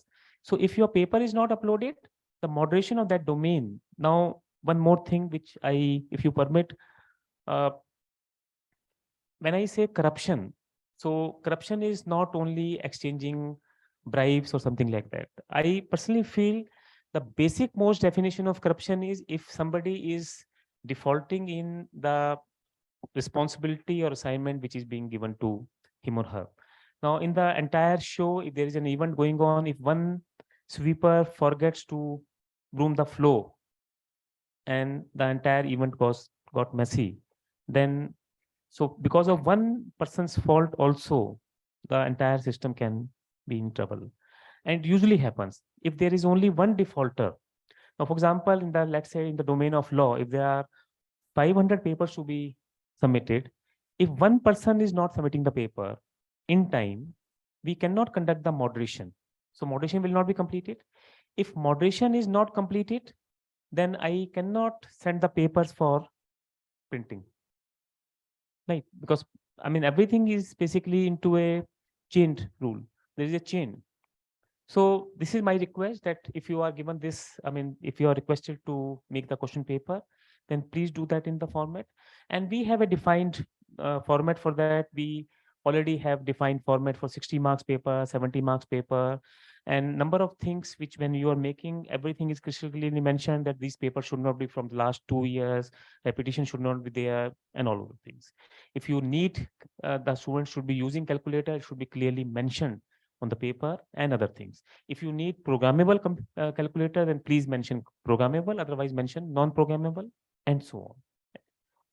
Then once your paper uploading is done, your paper is moderated, then we are not asking visiting faculties to for the invigilation duties, right? This is basically not now we are not doing, but in RTAs you may be asked to do. That's a different part altogether. But the classes which you are teaching, once you will be finishing the paper, let's say the paper is on 15th of March. So as a practice, we get it scanned and everything by 16th March, and your paper would be ready in your portal of evaluation, online portal of evaluation, within 2 days of conduction of examination. And as per the university norm, we expect that that paper should be evaluated within 5 days. Now, as a practice, we were finishing the result in 15 days earlier. Now, during the COVID, the system has slightly flawed because of many reasons, and we are not able to achieve these targets now. But because the one basic reason is number of times the examinations are happening simultaneously and classes are being held simultaneously. This is basically happening in these 2 years especially. So I can understand like the faculties are also involved who are teaching. They are also involved in examination system also and other things. But if you are a visiting faculty and you have some time, you are not teaching otherwise. So otherwise also that we have to adhere to the submission date of answer sheet also. I just told you, I will not name the faculty, but it's only one visiting faculty who has missed the evaluation. Now, we have also changed the entire evaluation scheme at our end also, where I have requested my examination department that now we will be having a color code and alarming system where if a faculty has not started after 5 days, the first evaluation, then we will be giving a pop-up on the screen and then we will just keep on adding it. You know, as a practice nowadays, what we are doing is, so if one faculty has not done and he or she has 85 sheets and there are 5 more faculties in that stream, so we would be distributing these 85 sheets divide by 5, 17 each to all those other faculty members available, which is very unfair. Believe you me, I feel which is very unfair also, because number of faculty members complained to me that, sir, we were in time, we were the genuine one, we started in time, we ended in time, and the moment we finished off, since our slot was over, we were given more assigned answer sheets. So I fully understand that, and this is, but we have to do it because we have to get the results ready and all those things. But this is because of one black sheep. So always, whenever you are reading about why we are being asked this thing, if you ask me as a teacher, with due respect to Dr. Alpana and Dr. Sonwane, if somebody asks me that somebody says me that you have to be ethical or you have to have integrity, I will feel offended, because I say that I am a teacher and these things are essential. Nobody should be telling me about, because when I'm a teacher, I have to be. I'm from the old school, so I believe if I am being asked to teach ethics, this is wrong. If I have to teach ethics to research scholar, this is again a wrong phenomenon. I personally feel I do not like, because I feel that research scholars or teachers should be, we should not be teaching them. But again, all these rules, all these things are being given because of one wrong person, maybe just one black sheep. So that is all from my side, friends. So when it comes to examination, this is the most coveted, most honored phenomena process. And my request to all of you is that please adhere to the deadlines, and need not to say that you have to be not judgmental in your evaluation. You have to be very careful. Uh, Number of times we miss out certain things. For example, in the older days when I used to evaluate sheets, especially from School of Open Learning, so I used to get currency notes also attached, Dr. Sonwane, along with that, and with notes. Sir, please pass कर दीजिए, मेरी शादी होने वाली है, मेरी माँ बाप मेरी पढ़ाई, and so on. So if you just before evaluation, please go through the guidelines. It's clearly mentioned use of any any symbol, religious symbol, any request, anything we do not appreciate. So if you feel there is a matter which needs to be reported, please report it. Certain things which are excusable, if you feel this is basically a human error or something, this is not intentional error, it's fine. But if you feel there is something which is intentional, then do not think that like the life of the student will be spoiled and all. But if you feel that this is a thing which should be noted, which should be put into the notice of examination department, please do it. Thank you so very much, friends.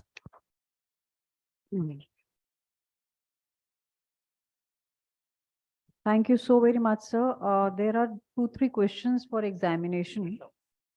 And before that, I would like to thank you about such minute things that you have covered, because we at the SAW office are facing those things, because one of the VF forgot to upload the internal marks for 6 students out of 69 students.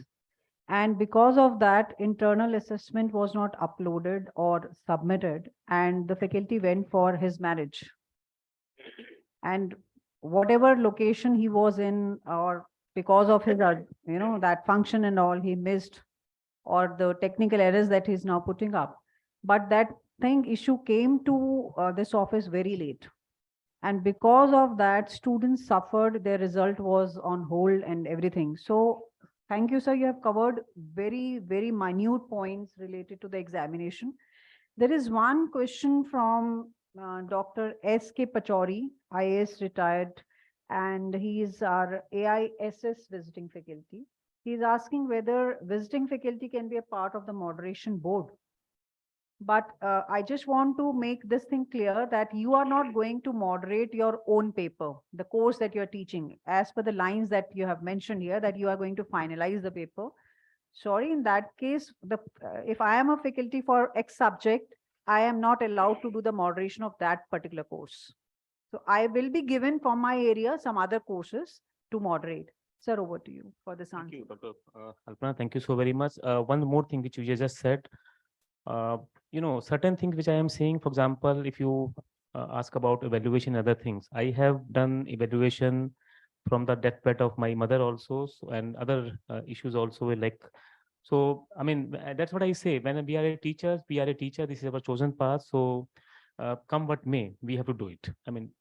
Like, for example, I told you at times there may be an error, but my request to all of you is, if there is an error, please accept it and move ahead. Because, one minor fault of ours can cost a student the entire life also. Dr. Puchari, the question which you have asked is like we have a defined system of putting up the question paper setters, which we do from the end of streams. So in every domain, we have different streams defined, and every stream coordinator is having those rights of defining the paper setters. And there is also some problem which we are trying to eliminate, because as of now, stream coordinators see all the name of the faculty members who have taught that particular course, maybe for one class even. So we are just trying to remove those things. But paper setters is being defined by the stream coordinators. Now, when it comes to the moderation board is approved by the university's competent authority. The vice chancellor approves it, and that is being given on the basis of recommendation of the dean. So, as a dean of Faculty of Management Studies, I recommend the moderation board, where we have some defined board members, and we also co-opted members from different areas on the basis of recommendation of their HOIs. You can be, you individually, Dr. Pachori, you can be a moderator for sure. But again, we have to co-opt you in the moderation board in the area which you are basically doing the thing. Thank you, sir. There is one more question from a VF Charu from AIPT. When you were talking about that paper setting should be done on time. So she has written that she has received the paper setting job just a day before the deadline. Though I have answered the faculty that I will be speaking to the HOI of that institution, but if yes, sir. Dr. Charu, this is, again, like as I was telling you, that you may not be at the fault always. Like, for example, I just told you that many of you may have given the evaluation of answer sheet in the very last moment. Like, for example, we were having few courses of management domain which were not being evaluated by 2-3 faculty members only. And when we saw that despite of all the requests, all the pleadings, the faculty has not evaluated, we disengaged the faculty, and we nominated new members. So it may be that like the question paper which is being asked by examination department to you may have been given to somebody, and this somebody must be recommended by the institution only. Now there are only few chances maybe that faculty may have left now. When the name was given of that faculty to upload the question paper, that time that faculty may be there, or some changes. But I can just apologize for this thing, like if it has happened. The only request is, if you can get the time and you can adhere to the timeline, please do it. Yeah, sir. Thank you so much. These were the questions about the examination. Thank you for the responses. And Thank you so very much, Dr. Alpana. Yeah, you can just share my mail ID with them. Any case related to examination, because as a policy, you cannot write to controller of examinations. Controller of examination, Department of Examination, actually, we say out of bounds. We cannot go there otherwise. So anything where you feel that there is something related to examination, you can just put forward your request to me through your HOI. But always follow the protocol. You should be giving the concern to your HOI, and they can always put it forward. Thank you so much. thank you, sir.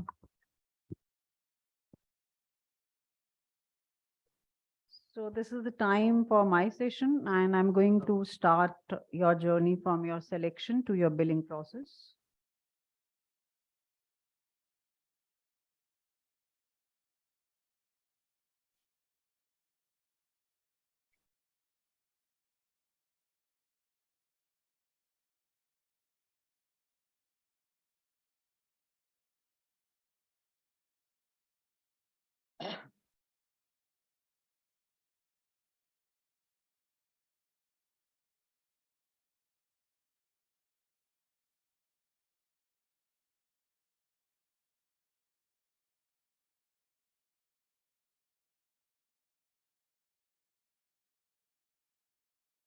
It's not in the full screen mode, right?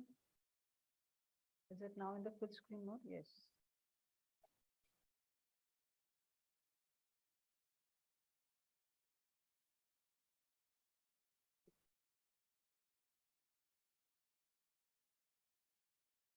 So in this session, I'm going to cover the selection process, and I would request all the external VFs who have joined online and all HOIs, please focus on few points, because focus on these points because few points are connected with HOI, and approval of HOI is important at respective timelines. So I'm going to cover your selection process, your conduct of the class, which is already covered, the academic part is already covered, and then how you are going to upload that class for your billing process, right? And in between, there are few things which are manually done, and there are few things which are on Amazon, how to follow up with all the things and whom to approach in the respective issues, because I'm receiving that someone was writing to me that Amazon didn't work sometime. So was it on attendance time or was it on class time? It is not mentioned there. So I'm going to cover almost all your queries that I think can be, but still if you have, after this, we can continue with that. So starting with your selection process, I'm going to cover this appointment process, then your selection letter that you receive, then requirements for the timely billing process, and Amazon steps from application to billing. I'm going to cover. So this is the key summary of everything that I'm going to cover. So this is that HOI raise a requirement and send the CV of the experts through email. Then the VF committee members meetings are conducted with the HOIs, and accordingly the CVs, we receive, we see, and then based on that, we either select or reject the CV. And many times the meeting is also conducted with VF if required. But this process is changed from the new academic year, that is 23-24, because now the committee is going to meet each of the visiting faculty whom we are going to give the appointment letter. So before this, that interaction with the committee will be important for every VF now. Application, when as soon as we say, we give that green signal to HOI that, okay, we are going ahead with this VF, then the Amazon process starts and the application is filled on Amazon with your CV and with your PAN details. The application is verified at DINSA office end, it is processed and then sent for the approval of Honorable Competent Authority. As soon as we get the approval of that, you get your appointment letter. An appointment letter, I'm going to discuss that also, because there are few things which are really, ignored by many of the VFs that I have observed in last few months. So appointment letter is then given to VF. An appointment letter is all the details of the course that you're going to do, the LTP of that, and related PSDAs and other matrix, how you are going to do the assessment as continuous assessment. Dr. Bansal was giving you the details of that. Everything is mentioned in that appointment letter, and it is signed by the respective HOI and by me. The HOIs, HODs are suggested to ensure that the visiting faculty recommended by them does not have a teaching load of more than 6 hours per day and 15 hours per week at MAT institution. This is a message for my colleagues, HOIs and HODs. And for you as a visiting faculty, please note down that per day you can take only 6 lectures, and per week you can take only 15 lectures. So it was observed that, in past, just this semester itself, that some visiting faculty have gone for XYZ reasons in between for around 20-21 days without any information to our office, and without any information to the respective institution also. And then the classes that piled up were requested to be taken when she joined back. Now, when she joined back, the number of classes cannot be more than 6 hours a day and cannot be more than 15 hours a week. And if you're requesting to conduct multiple classes, that is 3-week loss and the week which is going on, the 4-week classes within that coming week will not be possible. So please note down that it is 6 hours per day and 15 hours per week for a particular VF. 15 hours is this. As per guidelines of visiting faculty, this is the committee, and this committee is going to meet you in case you are continuing to join as VF. Of course, my RTAs are going to join as VF, but I'm talking about the external VFs. If in case you continue, this committee will be meeting you now for the next semester. Now, appointment letter after selection, there are a few important key points that I have covered in next few slides, and each is important. Please note down. The committee examined the proposal of HOI, as I mentioned earlier, and as per your expertise, this process is done, and accordingly, the approval of Vice Chancellor is taken. After the approval of the competent authority, HOD will offer an appointment letter to the visiting faculty.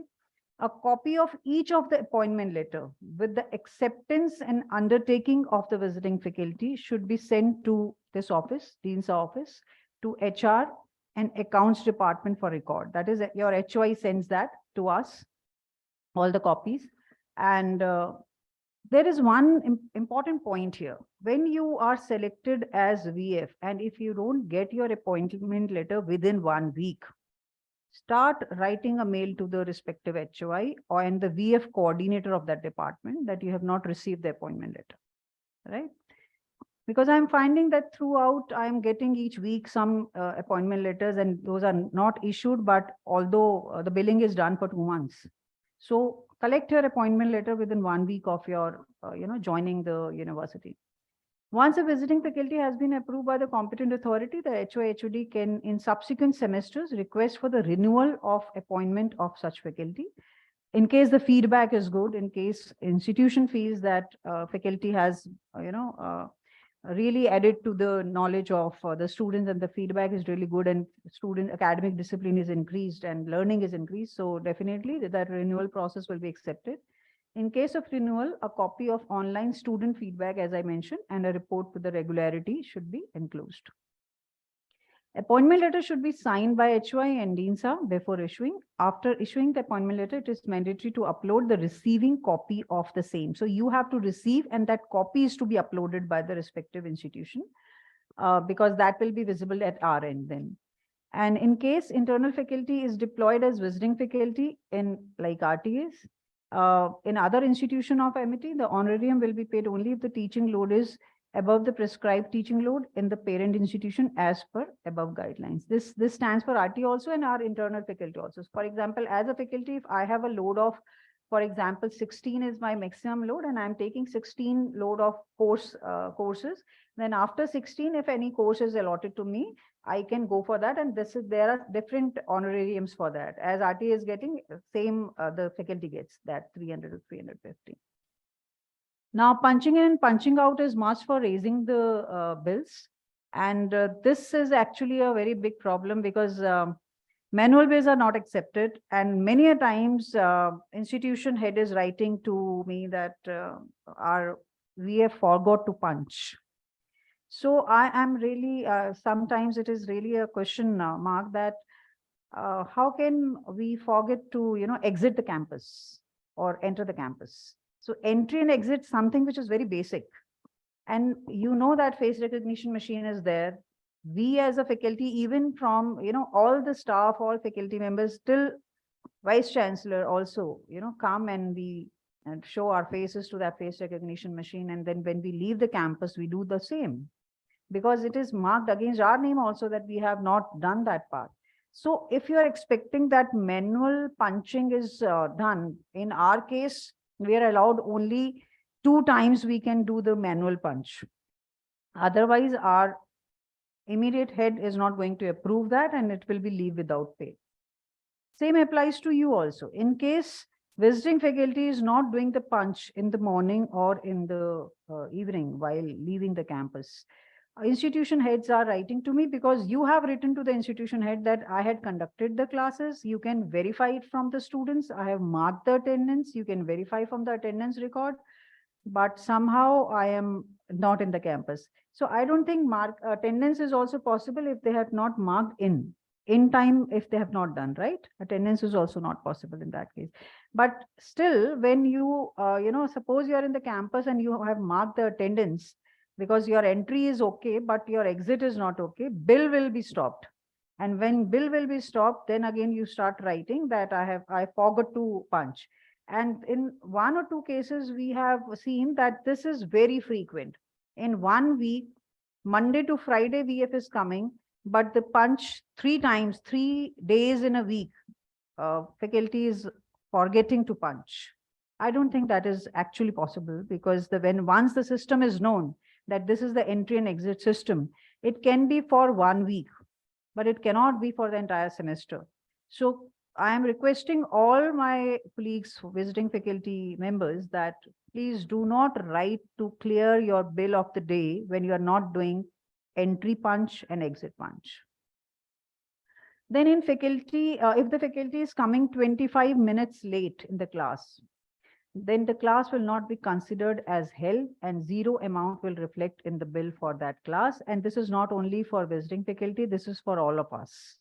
We are also marked as class not held, core faculty also get that mail immediately that you entered the class at this time. Right? So your coming in and out is through the biometric, and our biometric is at 9 in the morning. But still, if we reach to the class late, then one office writes a mail to the to the faculty that you entered the class at this time. And so attendance of this class should not be marked.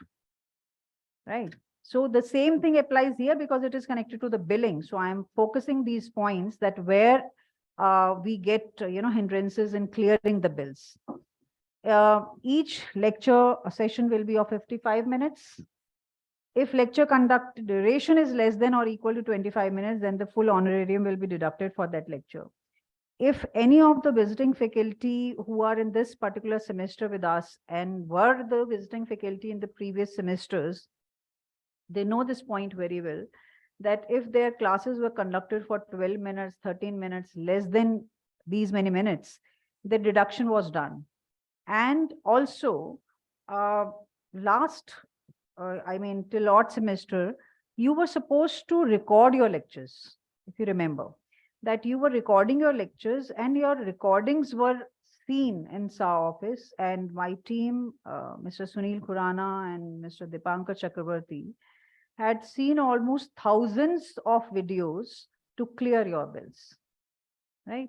And that particular process, though it is a very, very, heavy task to do that, but it was found that, in recordings, that was not solving the purpose. Why the recording of the lecture was done, it is in, can be seen in 2 ways. One, that when the students are not present in your class, in particular class, when you are conducting your class and the student is absent, that student can then view your lecture while sitting at home or anywhere, and can, there might be some emergency or there might be some situation when the student is not available in your class. So because he's not physically present in the class, will not be marked attendance. So attendance loss is already there, but then he's losing your learning also. Whatever you are teaching, that learning is also, academic loss is also there. So that was the purpose of your class recordings. And that was for core also, and for, because I have also taught a subject where every class was recorded. So that class recording, students were really giving us a good feedback that they are getting, they can revise your class. Even if they were there in your class, they can just go through the class again and can revise that lecture and can find out what was not clear in that class. But when they are seeing the class again, they were clear with those topics, and they were clear that what can be the questions asked in the next class. But still, when we observed that, after doing that memo task of viewing thousands of videos, that lecture time was either less, or faculty is not actually, conducting, the faculty is beyond the camera or not with this. It is not that your face is to be recorded. It is your, at least voice is to be recorded. So there were many, many glitches that we found, and it was not useful for that to be loaded on any server, because that is giving a server space also. And also that students are not getting benefited, because university is student centric. Our honorable founder president, our honorable chancellor, vice chancellor, madam, always focus on whatever we are doing should be, the outcome should be for the benefit of the students. So if that was not the output, so many of the VF think in terms of, thought in terms of that it is only for the billing. No, it was not for billing. The purpose behind it was because we were recording, it was a pandemic batches. You know that pandemic batches never face the university, classes and all. So their grasping power and their focusing powers and everything was a question mark. Me being Dean Student Support, I know how I have interacted with parents, with the students, thousands of students, thousands of parents, keep on writing to me and calling me that I'm not going to send my ward to the campus because of this situation. I don't know. So we, ensure them that all sanitization issues are, solved and everything is being taken care of. So you have to understand in terms of when the students are coming after that, that recording purpose was continued. It was not dropped. And you, just to, share with you in case any one of you are new here, that when pandemic started, Amity University has, immediately switched within 24 hours from the manual physical mode to the online mode, because we were ready with the all IT systems. So there was not even a single day academic loss. And in line of that only, it was requested to all the faculty, core or visiting everyone, that please record your lectures, so that that can be revised and that purpose can be solved. And so that we are writing to the parents that not a problem, they will, adopt the system when they're coming here. And accordingly also, we are providing them the lectures. But then we stopped doing that. First, we in phase 1, we stopped it for the core faculty, because not only in visiting, in some of the core lectures also we found the same, and we stopped that. And then in phase 2, we stopped it for visiting faculty also. But there was a condition kept that, okay, because of the recording, when it comes to billing, we have seen these 25 minutes things were very much observed in those recordings, that how many minutes of class actually is being conducted. So that recording helps us in billing part also. And there also, there are a lot of grievances then we received, that your deduction is done because of the recordings and all. So deduction was not done because of the recordings. Deduction was done because of the conduct of the class, right? So, but anyway, the purpose is never to deduct any amount for any of the faculty who is working hard with the student.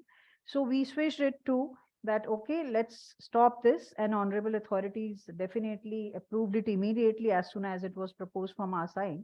And then it was that, okay, e-content was required before also when the recordings were done, and it is required now also, because immediately during pandemic, university switched to the blended mode of teaching learning.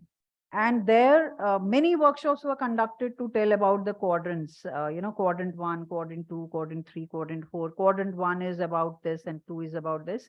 I'm also going to brush up that in my e-content part, though Dr. Sonavane has already mentioned about blended learning. But then e-content, which was required since then, is continued, and we as a core faculty also are submitting our e-contents. So when it was, billing was then connected to the e-content, and we said that, okay, because e-content is the prerequisite for any of the faculty. So before the commencement of the semester, in our case, in case of the core faculty, in case of the visiting faculty, within 10 days of the joining, visiting faculty must upload the 100% e-content for all the modules. If you have uploaded that 100% content, our billing cycle will be smooth. Actually, we need not collect every month as we were collecting recordings. It is one-time thing. So we are going to release your salary as core faculty salary is released on 1st of every month. We will fix up a date to release your salary. I'm going to discuss those points. There are a few intricacies that I'm discussing in between, giving you some examples. So visiting faculty is required to conduct the session as per LTP, and Dr. Sonavane has also mentioned about the credit hour policy. I hope you all know your credit hour policy. If you're conducting a class, a course with LTP where L is 1, T is 0, P is 0, then 1 into 15 plus 3. 15 weeks you have to conduct. So 1 into 15 and plus 3 is assessment. So total 18 sessions you have to conduct. Similarly, if L is 1 and T is 1, or L is 2 and T is 0, P is 0, that means 2 credit. In that case, 2 into 15 plus 3. That is the credit hour policy which was mentioned by Dr. Sonavane. And in case you have any doubt in the credit hour policy of your respective course, you can ask me today itself in the QA session, or can talk to your respective head of the institution or PLs of that institution. So you have to conduct as per LTP, because when we do the billing, we verify everything, that you were given this course, the LTP of this course is this, how many sessions are conducted as per the credit hour policy, right? The visiting faculty can conduct the session as per the prescribed load limit. We have already shared with that your load limit. And then it is the responsibility of the faculty to mark the sessions as per LTP, that is attendance marking, depending upon the nature of the course. So that means if you have seen that when you mark your attendance of your class, it is, you have to select lecture or tutorial or practical or studio and all. So that is to be mentioned there. And then my team tallies it, that, okay, LTP was 1 lecture in this week and 2 practicals, but faculty has conducted 4 practicals and no lecture. So those extra 2 practicals are not intimated to this office. Why is this change? So that, makes delays, because then we have to write to HY. HY has to give us the answer for that. So then we receive the mail that this was the reason she had not conducted her 2 practicals in the last week, and so on and so forth. So these are certain things that needs clarity. And if this system, if you follow the system, there's no problem to clear your bill cycle in a fixed slot. Okay, so if any institution requires extra slots, now let me tell you, extra slots means, because 15 sessions per week we said are fixed.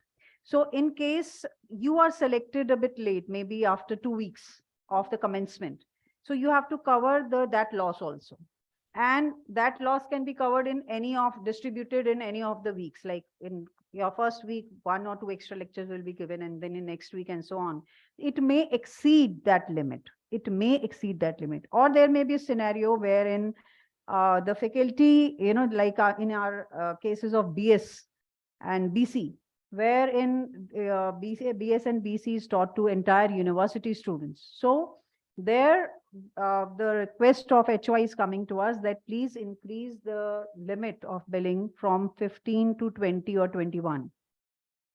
So HY has to write, that is respective HY has to write that they want the increase of the limit, which is not in normal cases. It is like for your cases, when LTP is fine, you are joining us on time, we are not going to increase that limit, right? But in such cases where we have appointed that VF very late, or in case we have appointed VF on time, she left in between, and the course is left, and that sessions were not covered according to what it should have been, then HY write to me with all the details that what that particular VF has left and not completed in as per LTP. Then we stop that bill, the last bill of that VF, and then we discuss about, that how new VF is going to cover that, how many hours extra load is to be given, so that billing should not stop if the person is going to do hard work for covering that loss, right? So HY recommend your monthly bill after verifying 100% e-content. And before that, I mean, you are going to add your classes, complete classes. I have complete slides to show that, actually, because that is the major part that I want to cover, that how you fill your bills. So when you conduct your class, then you mark your attendance. But sometimes it is seen, and I receive mails that you have conducted the class, but attendance is marked by some other faculty. I would like to know in my end of the session whether there is any case like this with you also or not, because I have received that if a faculty is conducting, so we cannot, the system is such, the automated system is such that your employee ID, your ID that we are giving to you as a VF, if is not connected to that attendance, we will not consider that you have conducted the class, because that is the only thing that is telling us. In our office, sitting in our office, we are not going to your classes. So sitting in our office, we only come to know about the class when it is that you have marked the attendance. That means you were in the campus, you conducted the class, and you marked the attendance. And that's how such kind of issues come which delay, that some other faculty has marked the attendance, some core faculty or PL has marked the attendance. That is an issue. And then I am going to talk to you about how you can improve your bill cycle. So whatever you have conducted your classes, you have generated your bill.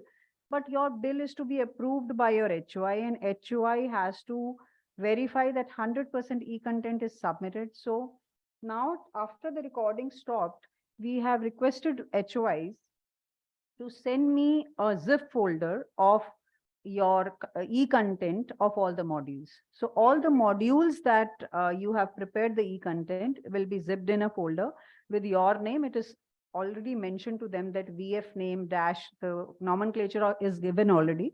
And then that is submitted by HOI to this office, and we verify it with that it is uploaded on ALMS or not. That means when HOI has sent, means the content is correct.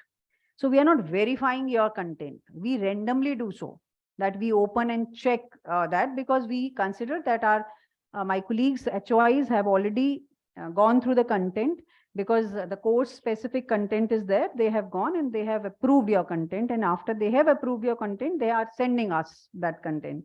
So when we receive, we check whether this content is provided to the students or not, because student support will check whether students are benefited or not. So e-content is for the students. So we cross-check whether it is uploaded on ALMS or not.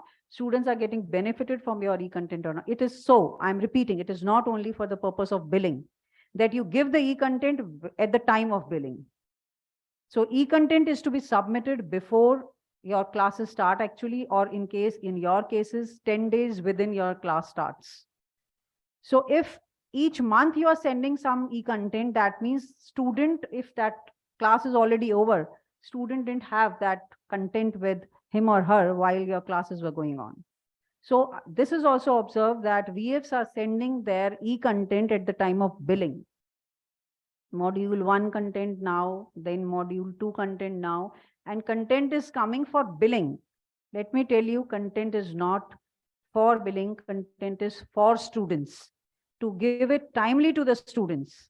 And this will also help you to improve your bill cycle, right? So student attendance is linked with employee ID. I have already shared that. VF shall mark the student attendance. This is also given to you. In case there are no students in the class when a visiting faculty visits for the scheduled lecture, the visiting faculty will not be eligible for an honorarium for that session. In such cases, only conveyance for that day will be given. It is the responsibility of HOI HOD to ensure that the visiting faculty is informed in advance if any class is cancelled or rescheduled, in order to avoid any inconvenience to the visiting faculty. Visiting faculty guidelines already have all these contents. I have just picked up few key points to share and revise. In case the class is scheduled, but the students do not attend, the HOI will send a complete report to the Dean Sir, stating the reasons as to why the students did not attend the scheduled class, and if required, will take appropriate disciplinary action against the students. Conveyance is to be paid once in a day. That means if you are coming for a lecture in, for example, A institution, and then in the B institution, and then in the C institution on the same day, you're not getting 3 honorarium. You're coming once and you're going once. So it is, conveyance is paid for a day, it is paid once. Bill should be approved by HOI till 10th of the every month as per the existing system, and it is going to change soon. And what is the change? I'm going to share with you in the last slide. If some reasons visiting faculty has not raised the bill and not approved by HOI within the time limit, then the bill will be processed in the next billing cycle. In this case, VF will add the request on Amazon for extending the time period for raising the bill, and the same is to be recommended by HOI for final approval of Dean Sir. For this point, this is again, a very important point, because almost on daily basis, my team is receiving this mail that I forgot to add my class. I have submitted the bill, or I have not yet submitted the bill, and please extend it. And this request I'm receiving on 25th, 24th, 21st, though the last date was 7th. And not even the same month. If Dipankar can correct me, I think we are receiving some such extension message after 2 to 3 months also. Yes, November bill extension, VF is writing now. I have forgot to fill my bill for November, please extend it. That means extension of 7th November 2022 to March 2023, or so in case this much extension, if it's requested, what is the purpose of putting up that check? So that particular things I am going to restrict now, so that because our authorities, when you are writing to them also, and without writing that also, we have directions, we have that guidance from them that release your honorariums on time. That is a fixed cycle. It should be a fixed cycle. And that fixed cycle can be possible only if you are supporting us, because the delay is not at this end. Dean's office never delays any process. We are not holding your bills anytime. Please note down this thing. It is very important for everyone to understand, because the impression that you people have is that Dean has hold the bill. No, I never hold any bill. Bill delays are only because of these reasons that I'm sharing with you. So if you have not raised the bill on time, or if your HOI has not approved the bill on time, I will not get that bill in my window. If I will not get the bill on window, I will not be able to recommend or approve it. It is as simple as that. It is all automated system, right? So it is very important to follow the timelines and fill your bills accordingly, conduct your, I am focusing more on bills because already I have invited my colleagues to deliver about the academic learning, the teaching learning processes, pedagogies and all. My focus is on, the system that you people are following when you enter as VF, and when you generate the bills. There are many attendance issues also coming, that you're not marking the attendance on time. You have not marked, so the class is gone. We received a case where faculty claimed that that complete week he has conducted the classes, but attendance was not marked before 10. And faculty didn't realize that attendance was supposed to be marked. And when next week this deduction thing came up, that there were no classes held last week, they claimed that no classes were held. You can confirm from the students, you can confirm from HI. Sorry, we are not going to confirm from the students, because system will not take backdated things, right? So you have to mark the attendance on time. Okay, what is left? In some regions, visiting, so you can extend it. If visiting faculty has not raised the bill of particular month within time, I have already shared 2 to 3 months you are taking for this. Before the bills are sent to Dean's office, they should be checked and verified at the institution level. This message is for my HOIs. HOIs must ensure that they have verified the e-content uploaded by visiting faculty and required to send the soft copy. I have already told you that they are sending me the zip folders for your e-content. The payment will be released only after receiving the e-content and verifying it with the ALMS upload. After the bills are approved by the competent authority, the same will be forwarded to the accounts department for payment, and the accounts department will check the bills and get the same sanction from competent authority for the final payment of the bill. Now, this is how your VF requirement starts. This format is filled by HOIs, and then they raise that this is the course for which this is the visiting faculty we are recommending. There's an undertaking which VFs are not filling.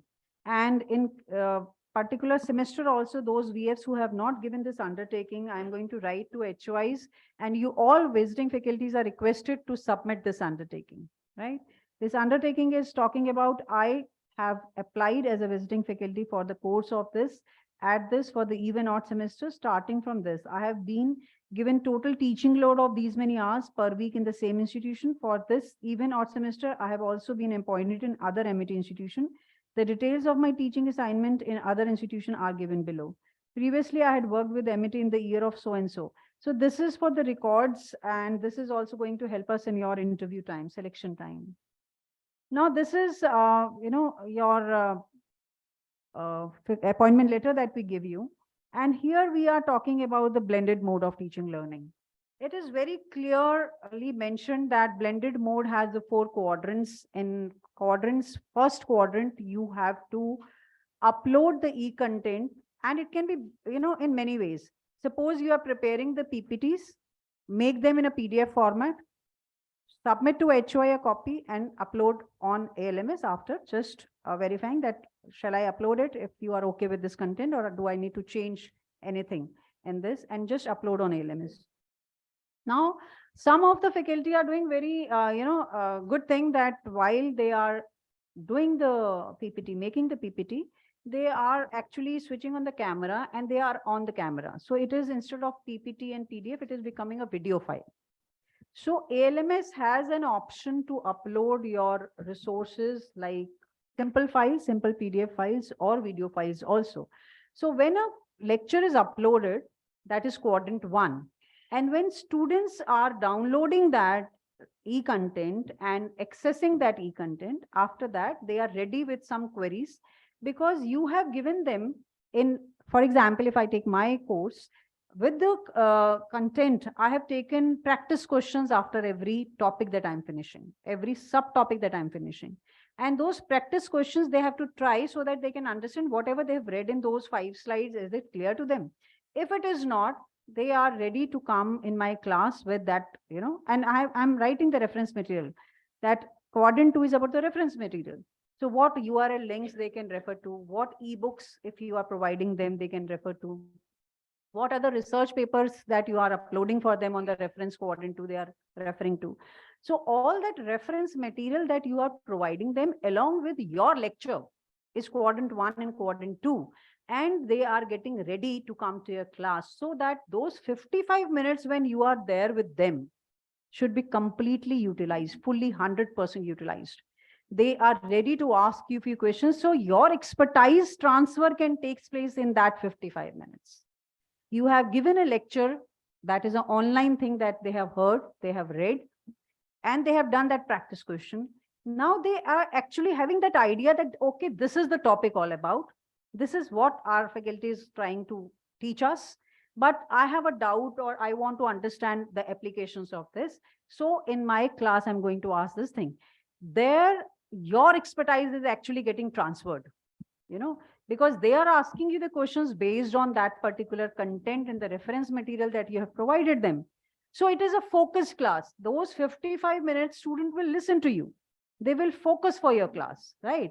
Because, and this is especially for my RTs, because many of you have come to my office that students don't even listen to me. Why don't they listen to you?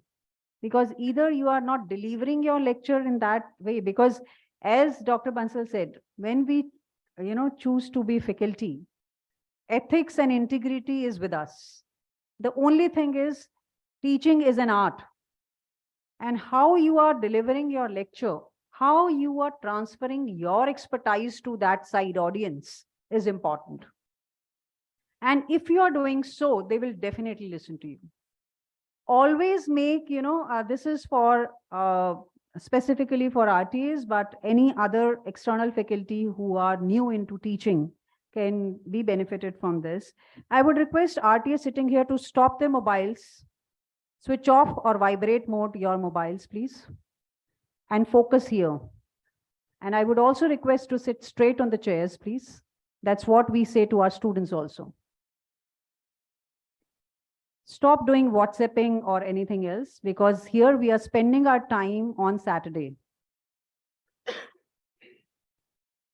So this is the kind of thing you require in your class. That was a sample given to you, that in your class, you should have control over your class. You should know that who is your audience, what is the strength and weakness of your audience, and you should know that how you're going to control that class. Because this is my course, I am expertise in this course, I have to deliver this lecture, and whatever I want to teach them, it should go in their mind, and that process I have to set up. And that is how, like if I have set up that no one will enter my class after I enter. They were in a habit for 5 semesters to enter the class at any time. But that was a shock to them that they were not allowed to enter the lab session, which is very important. But I had to tell them that server time is very important. Each minute is very important. That's why you are learning computers. Automation kyun karte hain? Why? Because the system is to be made efficient. And for efficiency, each minute, each microsecond, each second importance is to be realized. And you might be watching this thing that campus entry system is also there, where now they have realized that 9:15, 10:15, 11:15 means 15, not 16. Right? So importance of that minute is very important. And that's what we can create in our class. So we create in our class that student, you are not allowed to enter my class after I enter my class. And I enter my class exactly on time, though I'm not in the same block. And so this is, if you are punctual to the class, if you are going on time, if you are conducting your class exactly for 55 minutes without even a minute loss, they will respect you. They will listen to you. If you are giving them the assignment and sitting on your chair, using your mobiles, they will not listen to you. They will be busy on their mobiles. As a peer review team head also, I entered one or two of the classes, wherein one of the faculty was taking some presentation from one student, taking a chair, and told him to sit along with him on the next chair. And rest of the class was busy on the mobile phones without the eye cards around the neck. So this is also very important. Such kind of rules and policies, if we will make in the class to tell that we are teachers and you are students. We are going to tell you what to do and you have to do, but in a very decent way, without shouting at them, telling them the importance of it.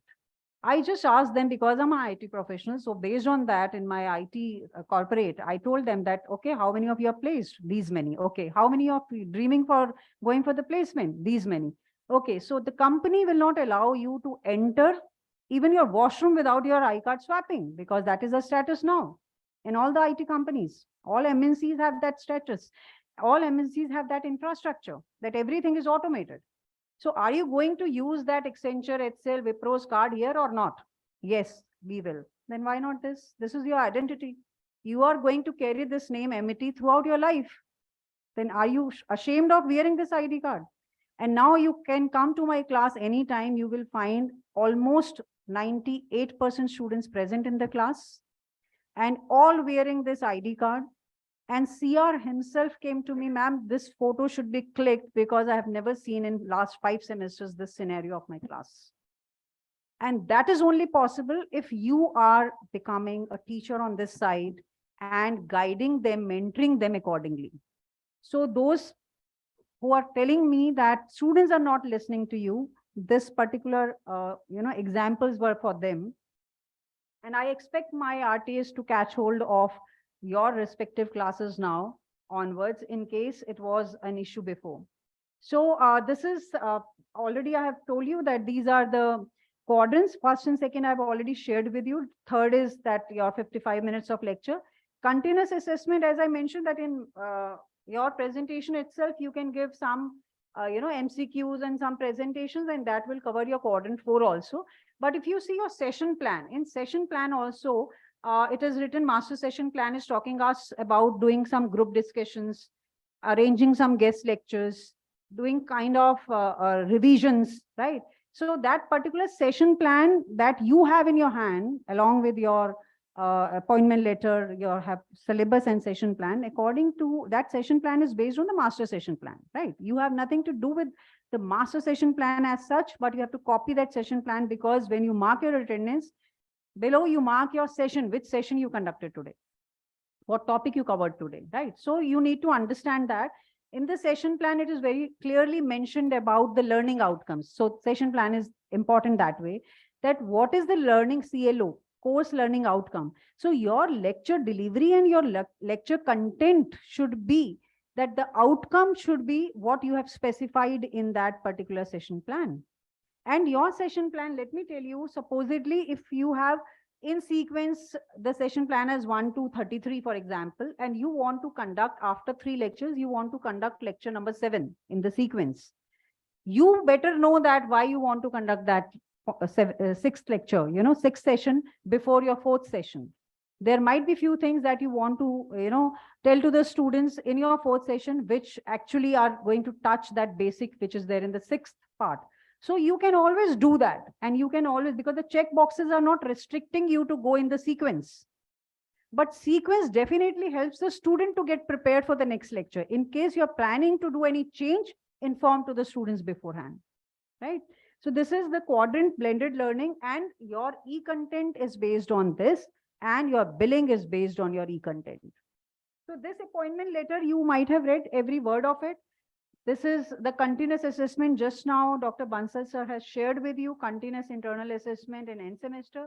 You should be very much clear about the course that you are teaching, whether you have 20%, 30, 40, 45, or 50% of continuous assessment.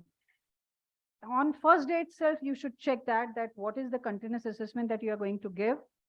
And based on that, whatever is your session plan defining, midterm, that is class test for 10 marks, and obviously 5 marks they have for attendance. But for continuous assessment, if you're asking for some kind of home assignments, or you are talking about some kind of presentations or viva voce if you have planned, so that should be planned beforehand during your first week itself. In fact, before you start, so that in your introduction lecture, you can tell them, this is how I'm going to take your assessment throughout the semester. So they are very much clear that, because when they fill your feedback, it is written when the faculty joined, whether the course was introduced to you or not, whether the examination, continuous assessment tools are given to you or not. So everything is being asked in the feedback. It is for betterment of yourself also, that please, as soon as you are selected, plan your complete semester accordingly. You have read this. This is the honorarium part where it is written 7th day of next month. I'm going to change this part of your appointment letter in the next academic year, but verbally I'm going to tell you so that I can fix up your cycle also for next 3 months.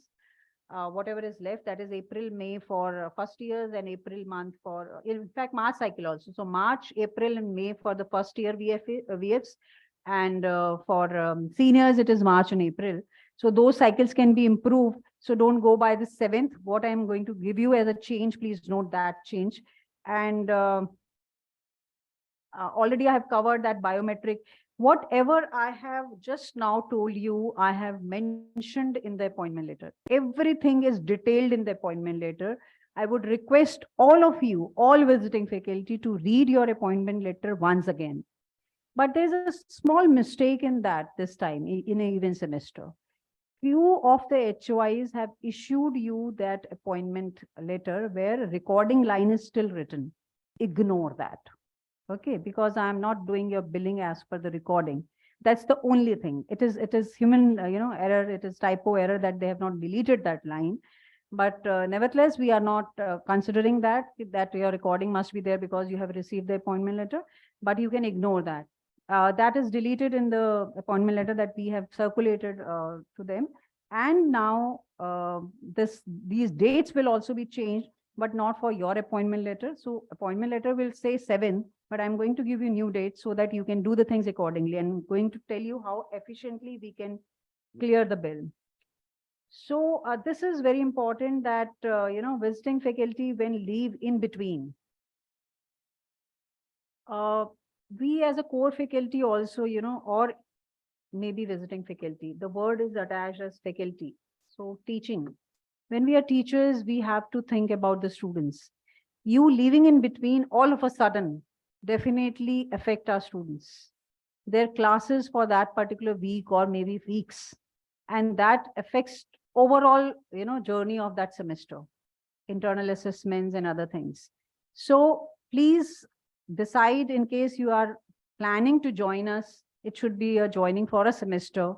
And in case you have something very urgent, which can be covered up in your 1 or 2 weeks, speak to a HOI or come to me instead of taking a relieving letter that I want to, leave the organization in between. So that we can adjust some core faculty lectures in those 2 weeks, and their lectures can be given to you after your work.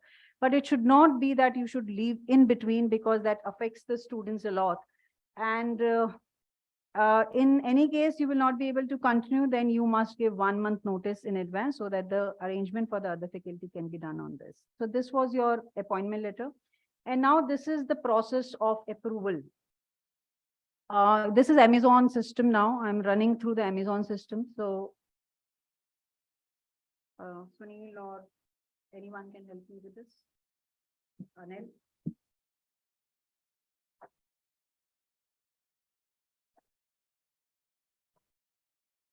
नीचे से check करना लगा हुआ है लगा Okay, so for this system, Amazon system, uploading of the online Amazon BF application by institution. So I'm considering that manual part is over. We have met you, that selection committee has met you, you know, that process is done, but yet you have not received your appointment letter. So then the uploading of online Amazon application is done by the institution.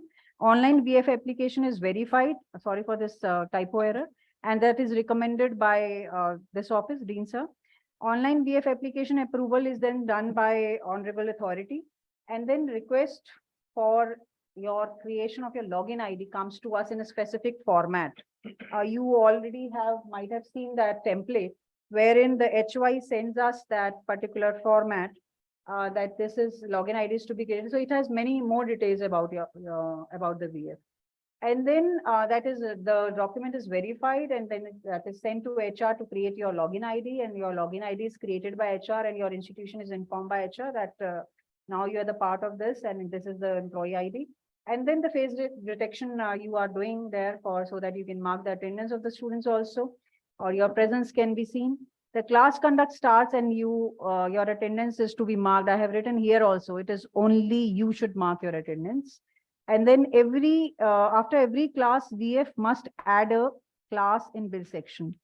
What I want to tell here is, in the flowchart I'm telling you, and then in the screen also I will show you that when you're conducting a class, suppose you have a class, 2 classes today. When you reach, you have given the attendance, most of you might be giving the attendance while you are in the campus, but few of you might be rushing back and then giving the attendance before 10 p.m. You all are aware of it, that the attendance may not be possible after 10 p.m. So whatever class you have conducted will not be visible for marking attendance after 10 if PL has not tracked that. In case you are in a hurry to leave the campus, you have some urgent work, beforehand only tell your PL, respective PL, please track my class. Right? It may be a possibility that you are engaged somewhere and you are reaching your home by maybe some 11 p.m. or so, and you are missing that class. But if it is tracked, you can mark the class till next day that time. So 11 was your class on today, a day before. Today till 11, you will be, you could have marked your attendance. So this is how it works. By 10, you have to mark the attendance. If the PL has tracked that class, you can mark the attendance of your class time till next day also, even if you don't have the class next day, right? So talk to your PL that please track my class. I have to rush from here to wherever, hospital or some function or so, but I will not be able to reach my home before 10. Kindly track my class, because it's the duty of the PL to track all classes. But in case they miss, your class will be missed, your bill will be missed. So that is your initiative to talk to the PL that please track the class, and you should try to mark the attendance before 10. Now, if you have, marked the attendance, that means the class is done. I would suggest you to add that class in your bill sheet same day. There are 2 options there. One is save option, other is submit option. You cannot submit your class each day, because it can be submitted only once. Supposedly you have taken a class today, you have started classes today, you have taken a class today, and if you press to submit button, this month bill is that one class only. So you don't have to use the submit button. You have to use the save button. So add your class and save it. Then on your next class, whatever timing your class is, take out some 15 minutes there itself in that institution, sit there or sit in the library, add that class and then leave.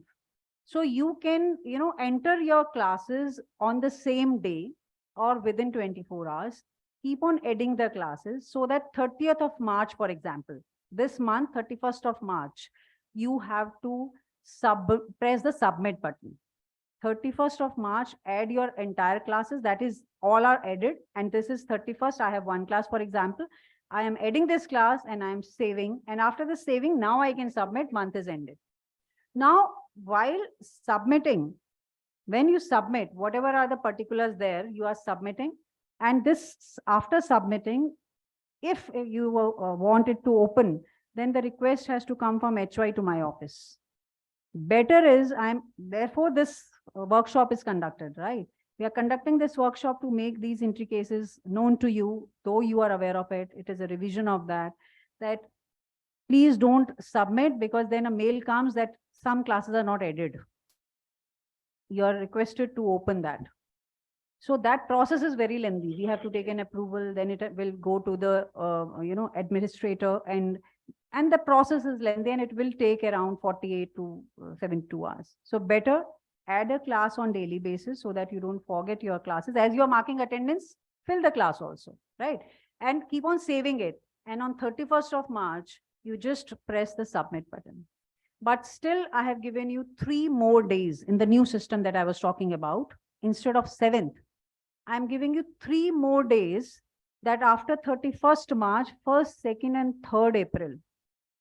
And this will be generated on the system. It is not, I can't change your appointment letter, but system I am going to change.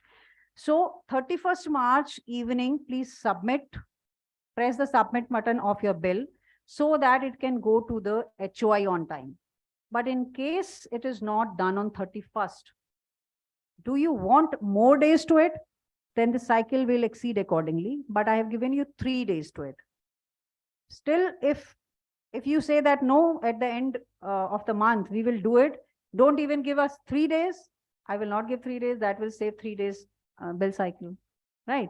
So it is, I've given you 3 days. That is 1st, 2nd, and 3rd of the next month.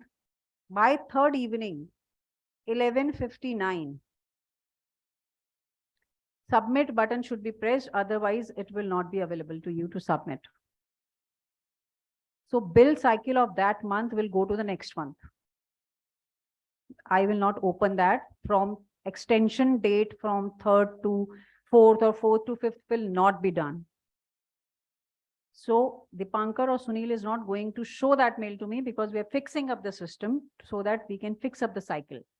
So if you are not submitting your bill on 3rd, it will not be open for you to submit on 4th, 5th, or 6th. Then it will be open next month, 1st, 2nd, 3rd. Okay. So it is in your hand that how efficiently you do that. Now, after 1st, 2nd, 3rd, when you have submitted the bill, the step is that HOI has to approve your bill. So we are giving few days to HOI. That is, I think 10th, I will show in the slide, 10th, till 10th we are giving to HOI. So within those days, HOI has to approve. So keep on coordinating with the VF coordinators of that respective institution, telling them that you have already filled the bill on time. And request HOIs to approve that bill within that time. If that is also not approved, that bill again will go to the next cycle. Right?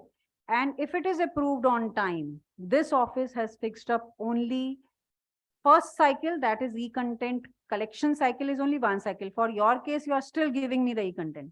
But from July onwards, VFs will be submitting the e-content 100% in first month.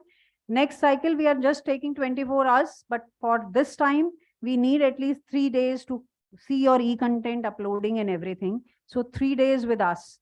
And then it will be taken, approval will be taken, will be sent to, the accounts department. So we are trying to fix up a cycle date so that you can get your salary within 15th of every month, 15th to 20th of every month.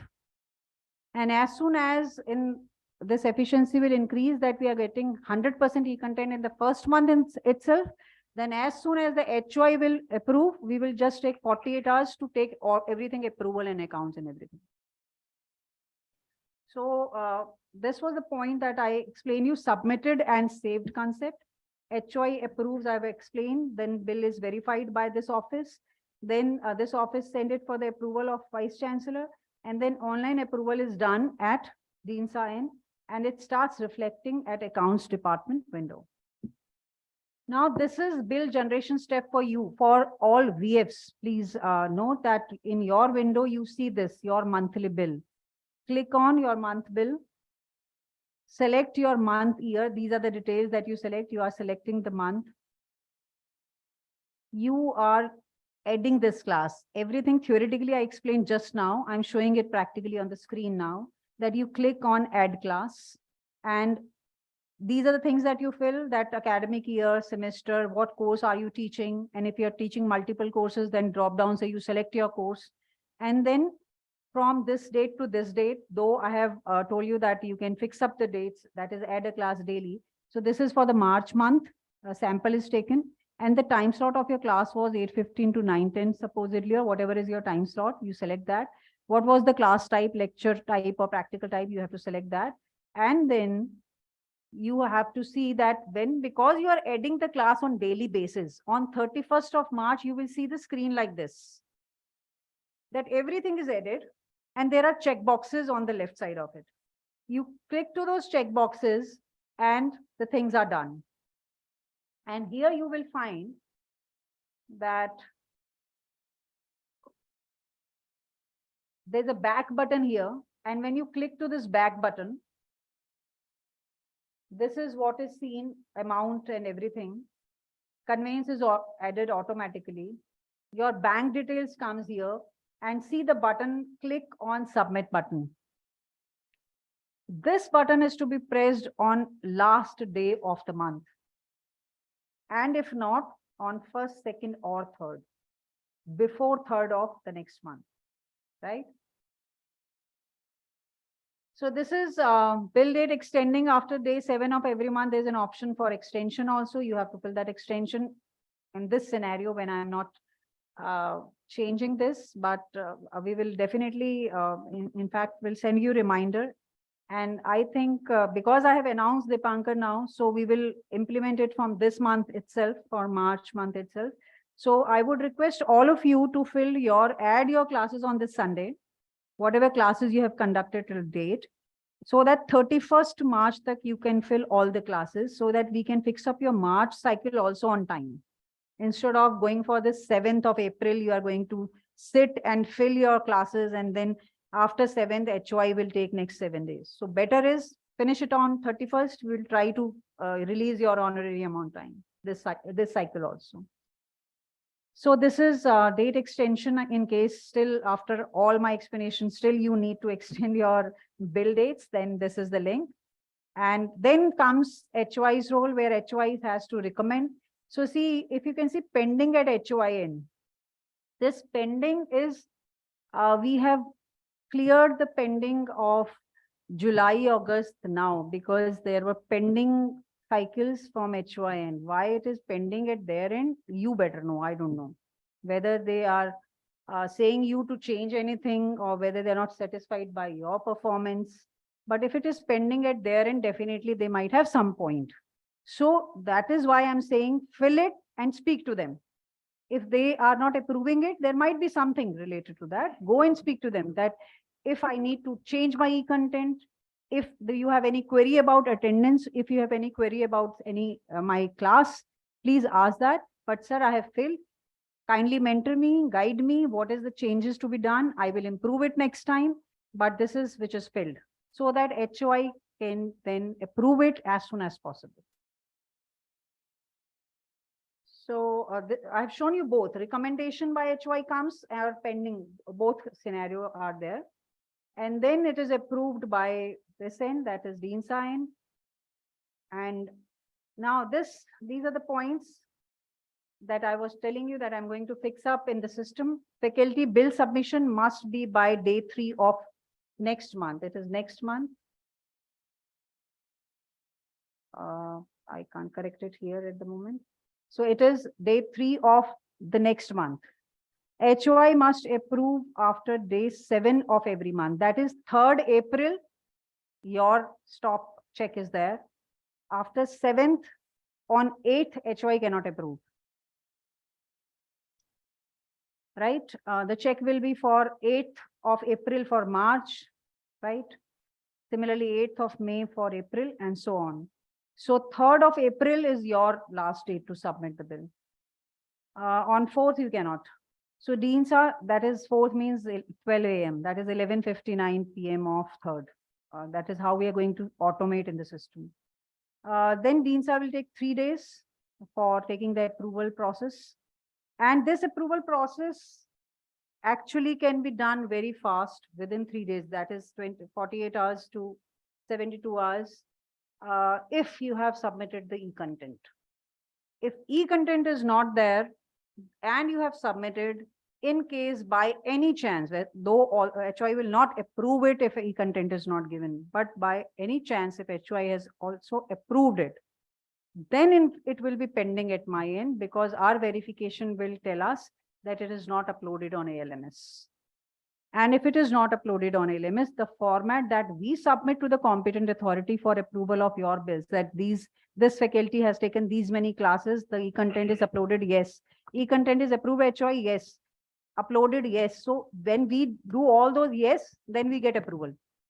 So you are delaying, we are not delaying. If you are giving us the e-content on time, if we are receiving the e-content on time, our window will say yes, yes, and it will go for approval.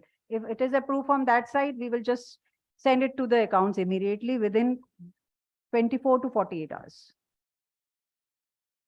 Okay, so this is sent to the account, and payment release we are planning from 15th to 20th of every month. That is next month, of course. March salary in April, April salary in May.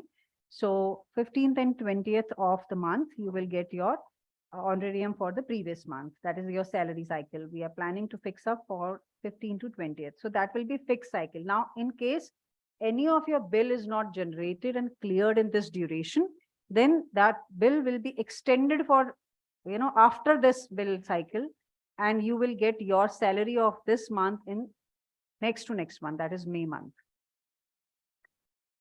So it is all in your hands. We are just doing the process. And as soon as you submit everything, the requirements, if you fulfill on time, we will not delay the cycle.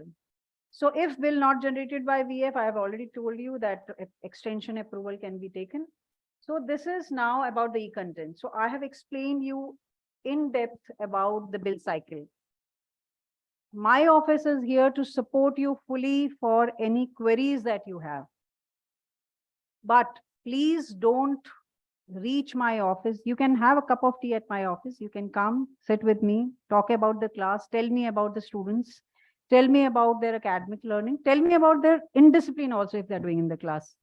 I will make that everything correct for you. But for billing, don't come to my office. Don't reach to Dipankar or Sunil, because they cannot do anything after I am going to implement these checks there. I have very much given in clarity. I think this is very clear to you that the cycle is already defined now, is going to be defined automatically also. And based on that, if you are forgetting anything, you should be ready for that loss that now you are going to get in the next cycle. So kindly don't write to me or through HY, don't reach to me that you forgot that or you forget, because the things are to be fixed then only. We have 198 external and 71 RTs. We have to clear cycle for all, and each VF conducting 3 courses or 4 courses, we have to, verify everything. So this office in this context is very much busy, right? So in case you are forgetting anything, bear that loss and now wait for the next cycle. So you can come to my office, as I mentioned, have a cup of tea, chai pa charcha kind of thing, that you are going to tell me that my class is going very well and the learning is good and my students are getting good scores, or my students are not at all listening to me, my attendance in the class is very less, they are not coming to me.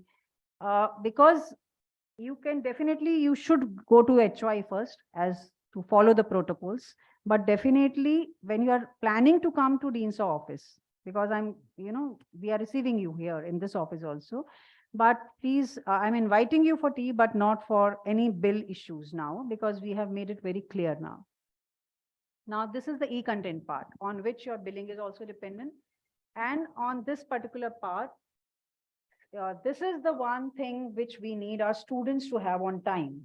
So here, if I will put your employee ID that we have given to you, we will get the complete ALMS content that you have. I'm going to show you live also. This is the PPT.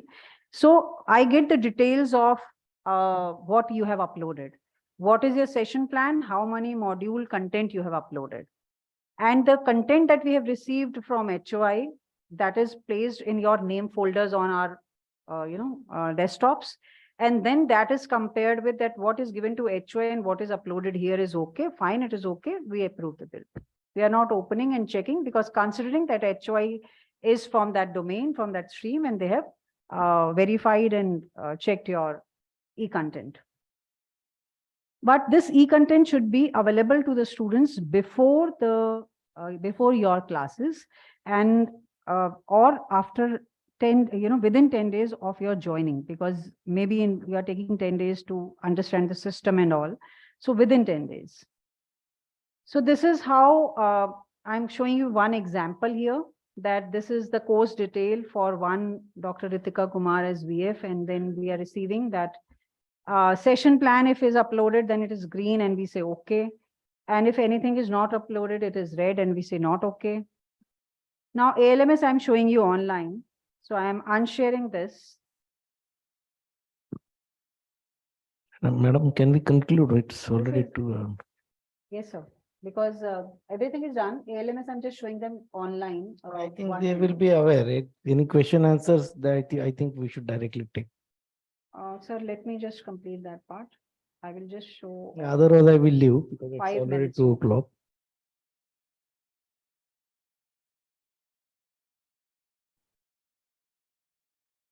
Have you uploaded your contents on ALMS? All of you? So you are aware of ALMS? So if I open by a employee code, I will be able to see that. I would request the external faculty also to raise your hand if in case you have uploaded that e-content. 100% e-content is uploaded? Is 100% e-content uploaded?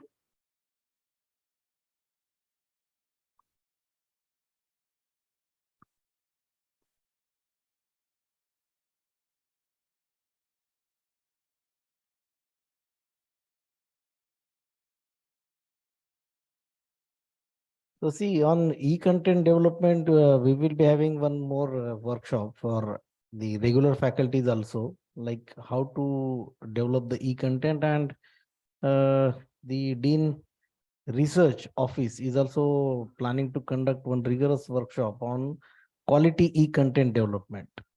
So that will be some different content will be there where expert will be talking about the quality of the e-content, because as madam was telling, the e-content is shared, that is okay, but how you will also have some quality to be brought into the e-content, that is again an important parameter. Thank you, sir. So I'm just taking next 2 minutes to wind up. Here is the click here to download. And so if you have not read, please download this and read the entire guideline, how to upload your e-content in case you have not yet done that. It's a complete manual giving you step by step everything. It is highlighted here. What is to be done, the options are given here, and how the screen will look like. Everything is in the order, and you can just go through this guideline in case you have not yet uploaded your e-content.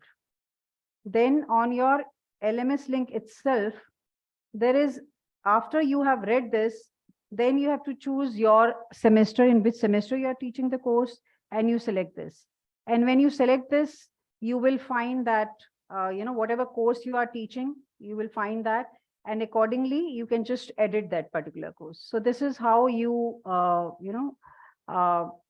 upload on ALMS. And as we are running short of time, we can have a different workshop for e-content, but major part is covered. And as you mentioned that you have already uploaded the e-content, then billing cycle for March, April, and May will not be an issue.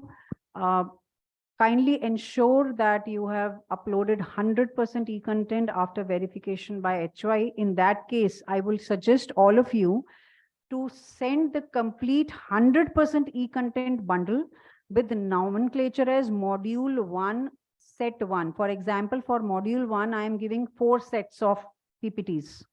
Module 1 set 1 topic names covered, module 1 set 2 topic these covered, and that should be the nomenclature. Make it complete zip folder and send that zip folder once again. So in case you have sent in, bits and pieces like only module 1 or part of that or module 2, and that is stopping your bill or delaying your bill, you send the entire 100% e-content and write a mailer there. Respected sir, or madam, this is the course assigned to me.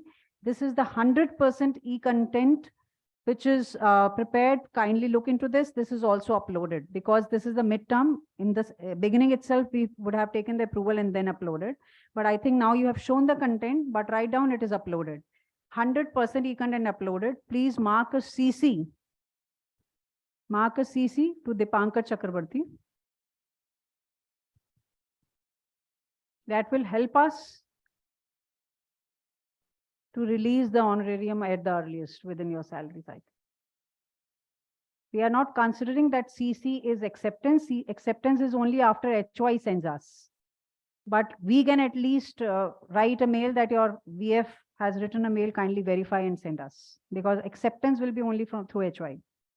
This is, I'm just helping you that putting in CC will help you that we know that you have the 100% e-content given. So we know that this cycle is not to be stopped for you. So you have to also pursue to contents to be reached through HY to us. So this is for today.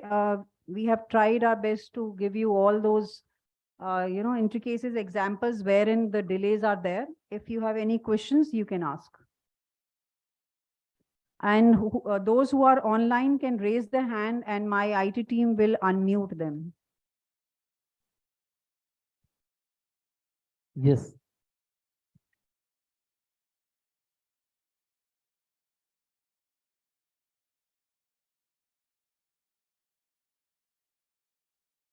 I have never spoken about evaluation. This cycle, this session is not about evaluation.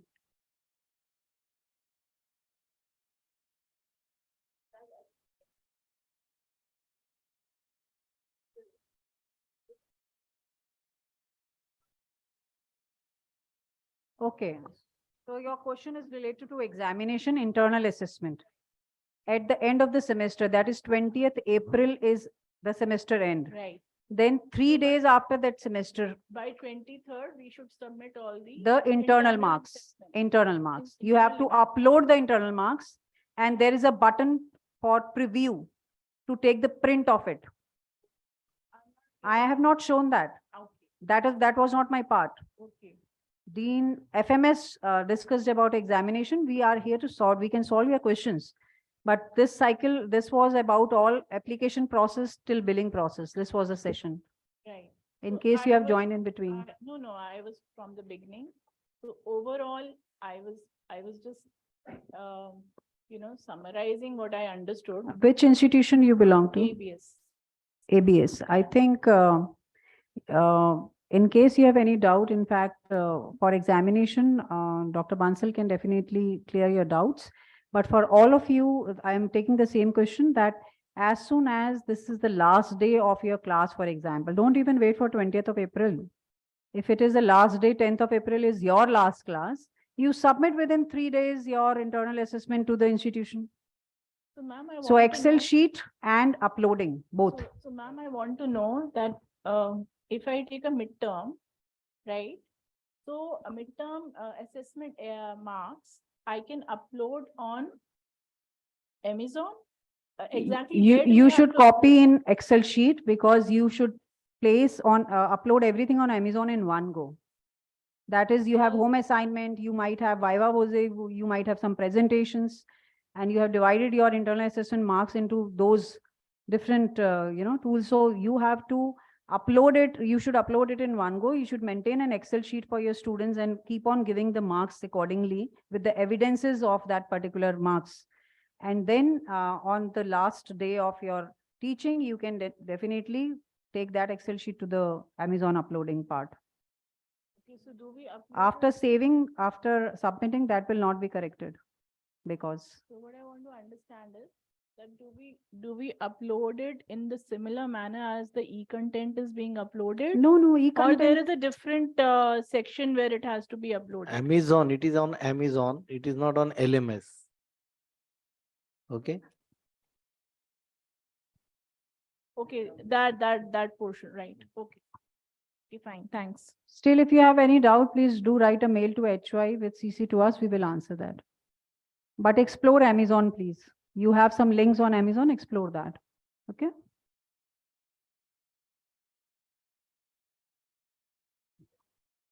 Okay.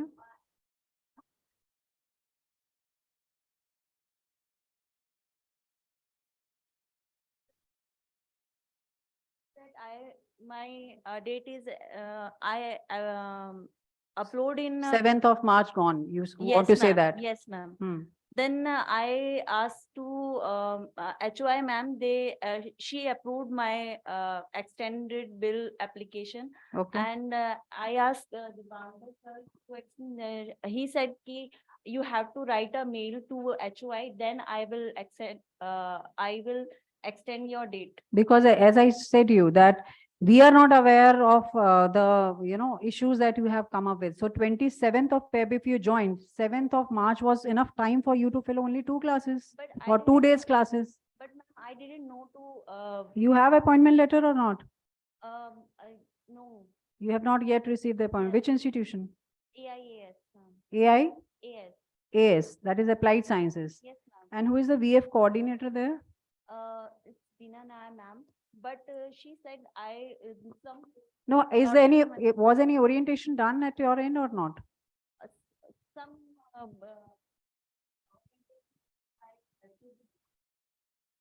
It was given, yes, ma'am. but still that was not filled. Yes, ma'am. Okay, do send a mail to me now directly to Dipankar with CC to me that I have discussed with Dean sir and we will open it.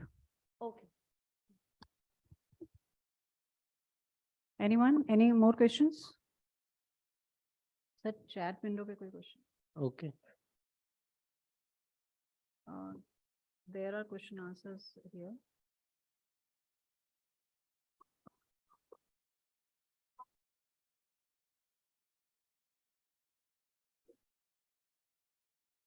Okay, Deepthi Sharma is asking, how can we make up for the loss of teaching hours if I already have a teaching load of 15 hours per week?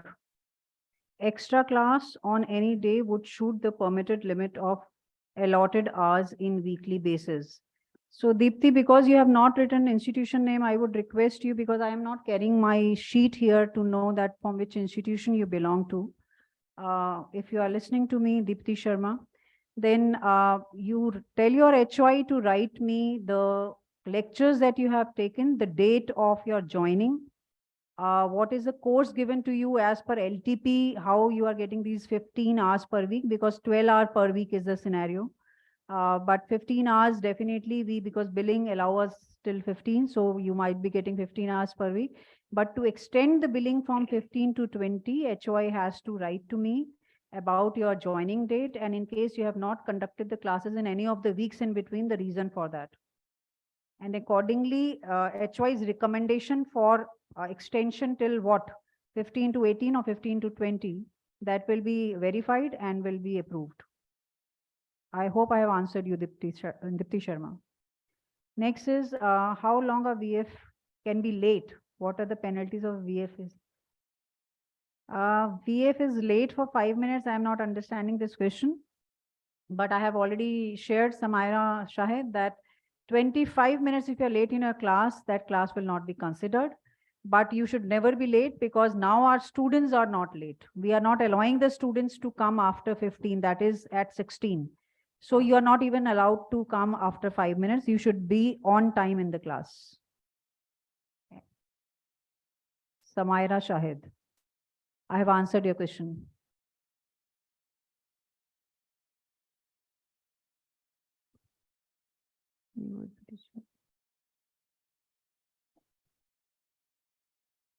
Deepthi Sharma, your question is not clear to me. Who is not validating? Because HOIs will never say that what you have written. So in that case, you can come to my office and speak, because your query is not clear that no one is validating the content. But have you uploaded or not? You have not written that. Okay, Dr. Charusmita is asking that, can you provide some margin and punching time for VF, as sometimes traffic jams are not in our hands? Dr. Charusmita, these are many valid reasons that our students are giving us. And so for implementing this system, 10:15, 11:15, 12:15, they're getting absent if they're reaching at 10:16 or 11:16. And the reason is same for them also. So we are counseling them that they should reach on time, so they should leave their home on time and accordingly. So if faculty is not coming on time, I will not be able to convince my students. So I would request you to come on time. Please don't ask for delays in your start time. I have answered your question, Dr. Charusmita. Dipakshi Garg. Good afternoon, ma'am. Thank you for the session. Regarding the e-content, how frequently do we need to upload it on LMS? You are not required to upload it frequently. As I mentioned that before the commencement of the semester, we are expecting 100% e-content availability to the students. Suppose as a VF, you have joined us after the commencement date, take a 1 week time, prepare the 100% e-content and upload all the e-content and send a copy through HOI to this office. For every month cycle, you need not upload it again and again and submit to HOI and again. I am also expecting HOI to send me again and again. So that's the reason I said module 1 to module 5, you have 5 modules, make it for 5 modules. And if you are submitting all the 5 modules in one go, it will make our life easy to clear your bills on time. I've answered your question, Dipakshi Garg. Good afternoon, ma'am. Just one question. I want to confirm maximum number of classes one can take in a day. It is 6. There was a typo at mistake in one slide 5, but I said it is 6. Okay. Dipakshi Garg, thank you. So you are listening to my answer, Dipakshi. So I've answered all questions which are in the QA session. Dean Academics is sitting here if you have any question related to the teaching pedagogies that sir was guiding you people. Otherwise, we are at the end of the session, sir. So hopefully this session may be benefited and you have learned something. And we are going to share with you MS form for a feedback to understand, so that I can understand where is still the gap, and similarly a kind of 1 or 2 hour session can be organized for that particular gap. Thank you so very much. God bless you all.